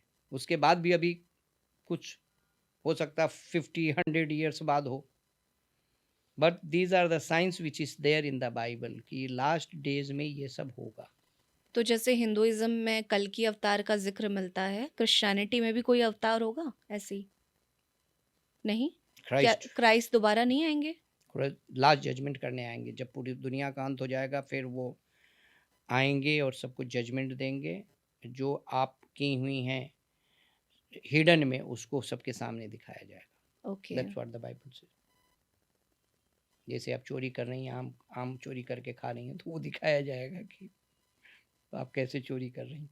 दैट्स अच्छा, व्हाट इट इज रिटन, इस हाउ बार इट विल इस बी। बार जीसस क्राइस्ट नहीं आएंगे, इस बार उनके पिता आएंगे, नहीं ऐसा? नहीं, जीसस क्राइस्ट ही आएंगे। जीसस क्राइस्ट ही यही आएंगे। यही इस्लाम भी कहता है, ये क्रिश्चियनिटी भी कहता ओके। है। बस the difference between Christianity and Islam is, Islam says he is not God, he is a prophet. We say no, he is not a prophet, he is the son of God and he is God. वही ईश्वर है। सनातन पर क्या ख्याल है? सनातन तो बहुत पहले से था क्रिश्चियनिटी के। देखिए, मैं अगर मेरी व्यक्तिगत विचारधारा जाने तो हम सब सनातनी हैं, और पूर्ण रूप से चूंकि हम लोग का जन्म, हमारे पुरखे यहीं से थे, तो हम लोग सनातन धर्म से ही निकल के, सनातन से ही निकल के क्रिश्चियनिटी को अडॉप्ट किए हैं या इस्लाम को अडॉप्ट किए हैं, चाहे बुद्धिज़्म, जैनिज़्म, कुछ भी। और मैं यहूदियों को और यहाँ के जो हिंदू हैं सबको सनातनी ही मानते हैं। ओके। हम भी सनातनी हैं, ये बहुत बड़ी बात है लेकिन एक्सेप्ट करना। हम एक रिलीजन को अडॉप्ट किए, जी। हमारे पुरखे किए, या हमारे दूसरे भाई जो भी धर्म को अडॉप्ट अच्छा, किए, फॉर यू हम सनाति लोग इज अ सब कर्मा। सनातनी हैं। फॉर यू सनातनी कर्म है, एक हाँ। कर्म की धारा है, नहीं और उसमें नहीं, एक एग्जिस्टेंस है। अच्छा। जैसे सनातनी को आप कहते हैं कि सनातन धर्म का न बिगिनिंग है न एंड है, तो आदम कब पैदा हुआ कोई नहीं जानता है। जी, हम जी। We are only through the holy books and the stories we know. Hmm. Hindu धर्म का कब सृष्टि हुआ आप नहीं जानती। जी। तो मेरे हिसाब से चाहे हमारा अस्तित्व तो हिंदू धर्म से ही है, जी। तो हम तो सनातनी हैं, और यहूदी भी सनातनी है, तो पूरा विश्व सनातनी है। ये सब हम लोग डिवाइड होकर लड़ाई झगड़े में व्यस्त हैं। ठीक है। अच्छा सर, थोड़ा सा इस टॉपिक को हल्का मैं चेंज करूंगी, क्योंकि अभी जो बहुत ट्रेंडिंग चीज चल रही है ना, चाहे वो सोशल मीडिया का कोई भी प्लेटफॉर्म हो, चाहे जेनजीज का टॉपिक हो, वो है इल्यूमिनाटी। और इल्यूमिनाटीज को हमेशा सैटेनिक चर्चेस से जोड़ के देखा जाता है। आप इस पे क्या कहेंगे? एक तो सैटेनिक चर्चेस के बारे में बताइए पहले। देखिए, सैटेनिक चर्चेस तो मैं बताऊं कि जब से प्रभु यीशु मसीह चर्च की स्थापना हुई उनके बाद आज तक सैटेनिक चर्चेस का एग्जिस्टेंस रहा है और सैटेनिक चर्चेस अपने रूप से काम कर रही हैं। क्या होता है सर यहाँ? जो भी अच्छे काम हों उनकी खिलाफत करना। जैसे हम कहें कि जीसस इज गॉड, वो कहेंगे नहीं। ये सैटेनिक चर्चेस यूरोप में और अमेरिका में बहुत तेजी से बढ़ रहा है और सैटेनिक चर्चेस हजारों साल से चला आ रहा है। अभी ज़्यादा आपने जो पढ़ा है सैटेनिक चर्चेस के बारे में, वो सैटेनिक चर्चेस होते हैं। They oppose what is good, they are against God. जैसे हमने बताया ना कि सृष्टि से पहले ही एंजल्स ने और नॉन एंजल्स बने, उसी समय से सैटेनिक चर्चेस का उत्थान हुआ। लूसीफर। इधर से चर्चेस का या चर्च बोले या जो भी बोले, ईश्वर दोनों ही शक्तियां आज तक लड़ रही हैं बराबर। ओके। और ज़्यादातर ये ज़्यादा शक्तिशाली हो रहे हैं। देख रहे करप्शन क्या है, ये सब सैटेनिक चर्चेस के ही रूपरेखा है। आप गए हैं सर कभी सैटेनिक चर्चेस में? नहीं। नहीं। व्हाई शुड आई गो? आपको कुछ पता है कि अंदर क्या होता है? क्या मतलब जैसे हम वहाँ क्रॉस लगता है जैसे नॉर्मल हमने चर्चेस में? हमने सुना है कि सैटेनिक चर्चेस में जैसे हम लोग चैजुबल पहनते हैं, चैजुबल में क्रॉस ऐसे होता है, उसमें क्रॉस उल्टा होता है। ठीक है। और क्राइस्ट के फोटो को या उसको वो डिसरिगार्ड करते हैं। एक जो satanic churches is against Christianity, Christian against Jesus, और ये बहुत तेजी से बढ़ रहा है। बहुत तेजी से, नो डाउट। देखिए, अगर आप देखें तो आजकल है, आप देखें अमेरिका या यूरोप, कोई भी खोजें गूगल में क्रिश्चियन तो कहेंगे 60% क्रिश्चियंस, 35% नॉन बिलीवर्स और अदर्स, ऐसे करके आता है। जी जी जी। तो यूरोप में अक्सर सब गोरे क्रिश्चियन नहीं हैं, लगता है by name, by birth, but they do not practise religion. They say there is no God, there is no. मुझे याद है कि मैं 1990 में जब मैं यूरोप अमेरिका गया था तो I was going in Walmart. वहाँ पे मैं ये ड्रेस पहने हुए था, उस समय मैं पादरी था, तो ब्लैक शर्ट और क्रॉस नहीं था, ब्लैक शर्ट और कॉलर। तो वो आके पूछ रहा, एक young boy and girl like you, what is this, who are you? I said I am a Christian. What is Christian? I follow Christ. Who was Christ? तो ये सब का प्रश्न हमें अमेरिका में सुनने को मिला। जो मैं इंडिया से गया था, मेरे अंदर वो उत्साह था कि क्रिश्चियन कंट्री और क्रिश्चियन एग्जैक्टली। अच्छा। हम लोग ज़्यादा ईश्वरवादी हैं, हम भारतीय, चाहे हम राम को माने, चाहे हम ईसा मसीह को माने, चाहे हम अल्लाह को माने। यूरोप अमेरिका में उस तरह की रिलीजियस फीलिंग्स नहीं मिलेंगी। हैं वहाँ पे हमारी तरह ऑर्थोडॉक्स भी हैं, लेकिन जैसे कहते हैं ना, जब हर गोरे को देख के हम खुश हो जाते हैं, नहीं, हर गोरा इज नॉट क्रिश्चियन। तो नॉन बिलीवर्स बहुत बढ़ रहे हैं तेजी से, स्पेशली ऑस्ट्रेलिया में और यूरोप में। इल्यूमिनाटी ग्रुप के बारे में कुछ कहेंगे सर? वही जो हाँ, इस तरह की चीज़ें वहाँ पे उन लोगों को बड़ा मज़ा आता है, they feel like dancing and all, क्योंकि जो सैटेनिक चर्चेस में ये सब होता है, the Europeans like all this. जैसे हालेलुया चर्च है, why people are running away from the main line churches, क्योंकि वहाँ खूब डांस गाना बजाना होता है, and the present world likes all this. हम लोगों में होता है बड़ा साइलेंट प्रेयर, साइलेंस सॉन्ग्स होते हैं। आप अगर चले जाए गोल्डा खाना में और कहीं, तो एक डिसिप्लिन गाने होते हैं, लेकिन अगर हालेलुया में चले जाएंगे तो आप कहेंगे ये सबसे अच्छा चर्च यही है। जिस तरह से कूदे फांदेंगे वो। जी। अच्छा सर, अभी हम आज इस फेस पे खड़े हैं जहाँ हमने बहुत सारी चीज़ें देख ली, युद्ध भी देख ली है, एप्स्टीन फाइल भी देख ली। क्या कहेंगे सर एप्स्टीन फाइल पे? देखिए, युद्ध के बारे में तो मेरा एक विचारधारा है कि हम सब ईश्वर के बनाए हुए बंदे हैं। और हम सब एक ही हैं। हम लड़ रहे ज़रूर हैं क्योंकि हम वास्तविकता से दूर हैं। तो मैं तो यही प्रार्थना करूँगा कि जल्द से जल्द सब एक हों, वार ख़त्म हो, चाहे वो ईरान के लोग हों, चाहे वो इज़राइल के लोग हों, चाहे वो अमेरिका के लोग हों। आप किसको सपोर्ट करते हैं? मैं मानवता को सपोर्ट करता हूँ। I don't want war, I want piece and love. जैसे यहूदी हैं वैसे ही ईरानियंस हैं। दोनों ही एक ही ईश्वर के सृष्टि हैं। वो क्यों लड़ रहे हैं ये मुझे समझ में नहीं आता। कारण क्या है? ये दोनों ही एक ही वंशज, एक ही रूट से पैदा हुए हैं। तो मैं तो नहीं चाहता कि किसी तरह का वार हो। न मैं ईरान के तरफ हूँ, न मैं इज़राइल के तरफ हूँ, न मैं अमेरिका के तरफ हूँ। एप्स्टीन फाइल पे क्या कहेंगे सर?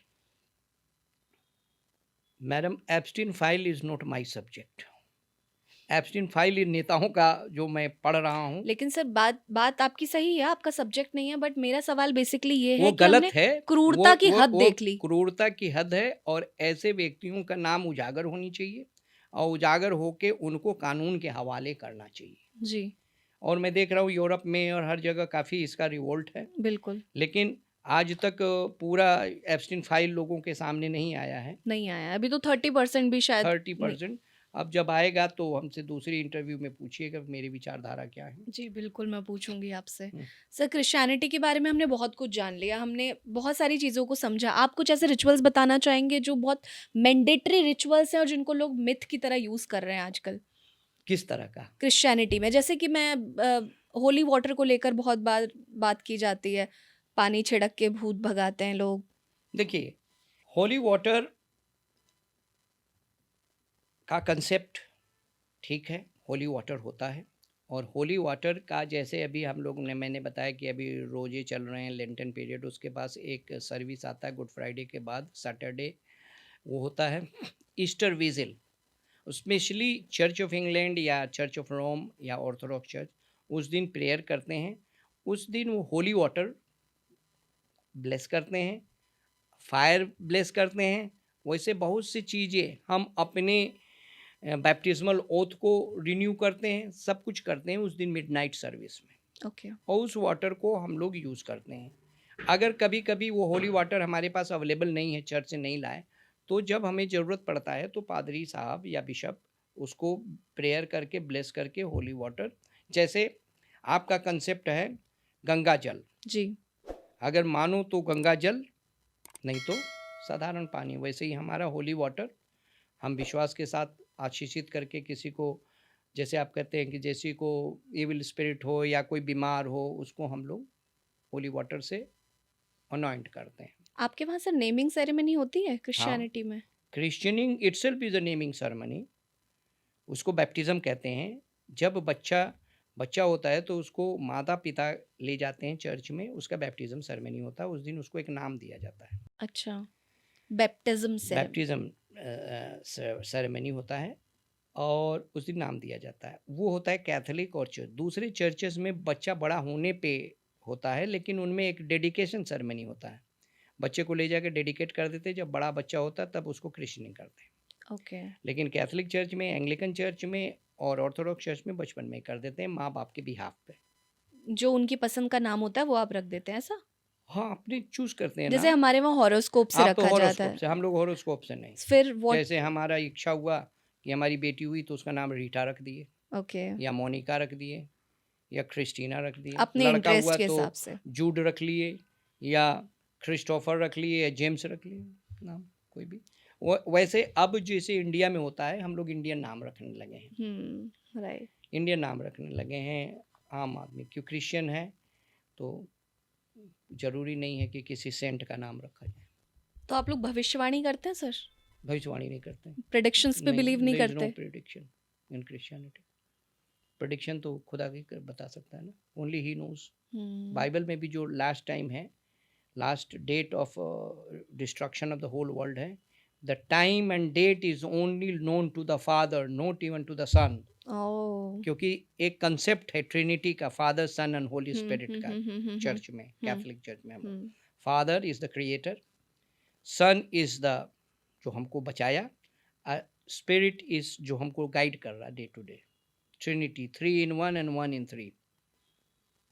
जैसे आप करते हैं ना, ब्रह्मा विष्णु महेश तीनों एक ही हैं right right right 3 in 1, 1 in 3। अच्छा सर, चर्चेस को पॉलिटिकल सपोर्ट होता है? Yes, it depends.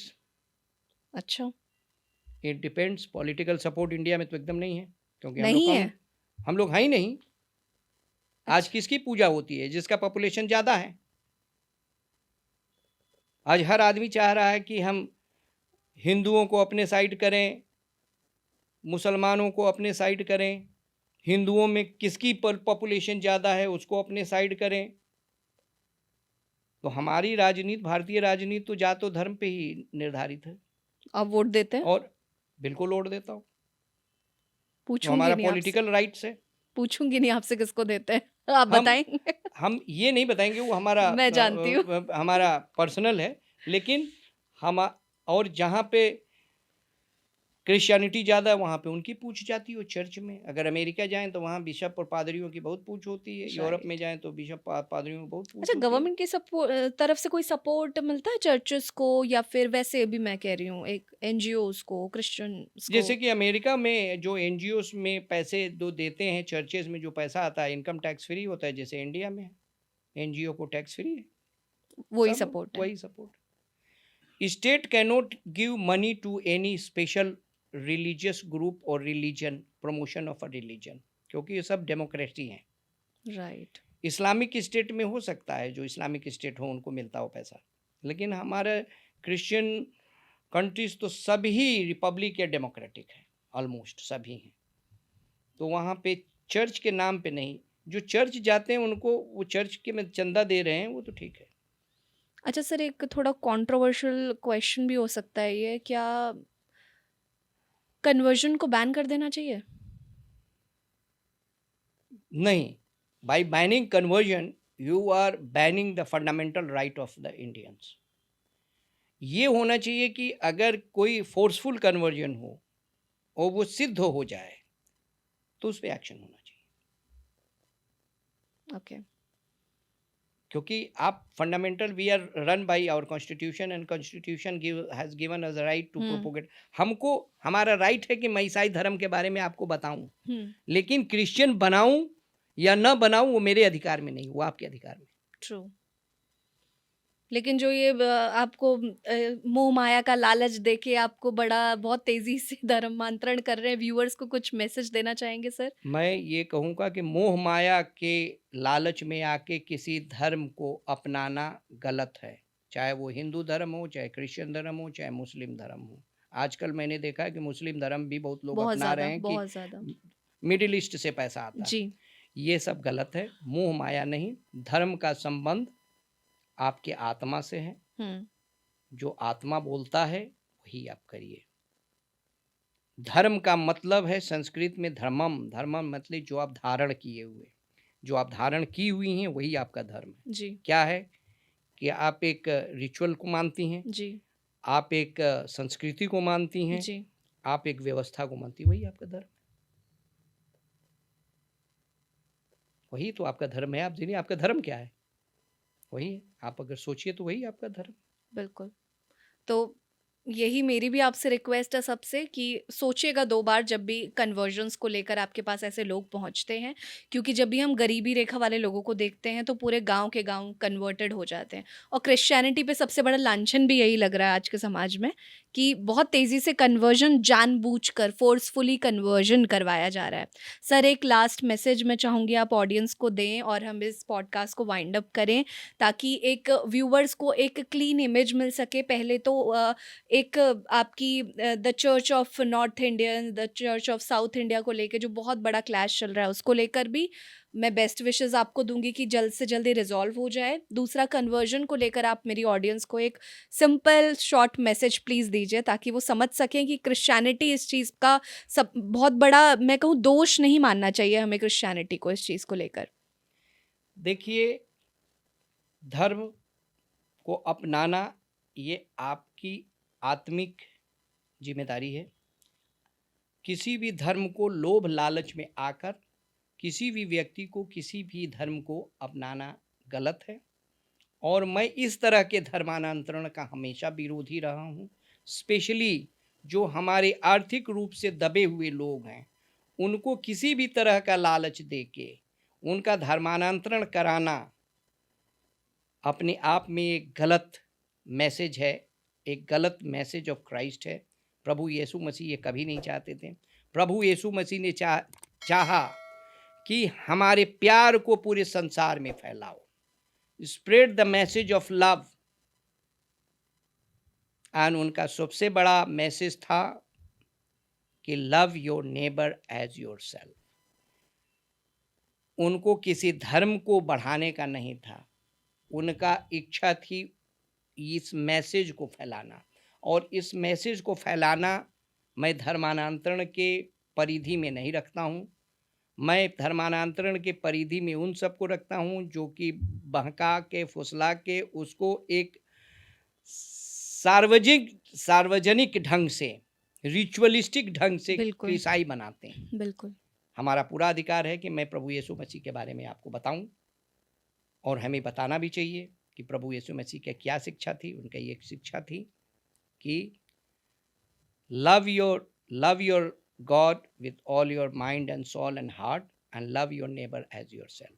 जैसे कि पुराने व्यवस्थान में मूसा ने 10 नियम दिए हैं जी। वो 10 नियम क्या है? पहला नियम है कि I am your God, thou shall have no any other god before me। दूसरा है thou shall keep thou shall not take the name of the Lord in vain। ईश्वर का नाम व्यर्थ न लेना। हम लोग कसमें नहीं खाते हैं। thou shall keep the holy Sabbath day। प्रभु ईश्वर का दिन पवित्र रखना। दिन जैसे हम लोग सैबत यहूदियों के हिसाब से सैटरडे है, हम लोग उनको संडे में कन्वर्ट कर दिए। फिर चौथा है अपने माँ बाप का आदर करना। 3 तो ईश्वर के लिए, चौथा माँ बाप का।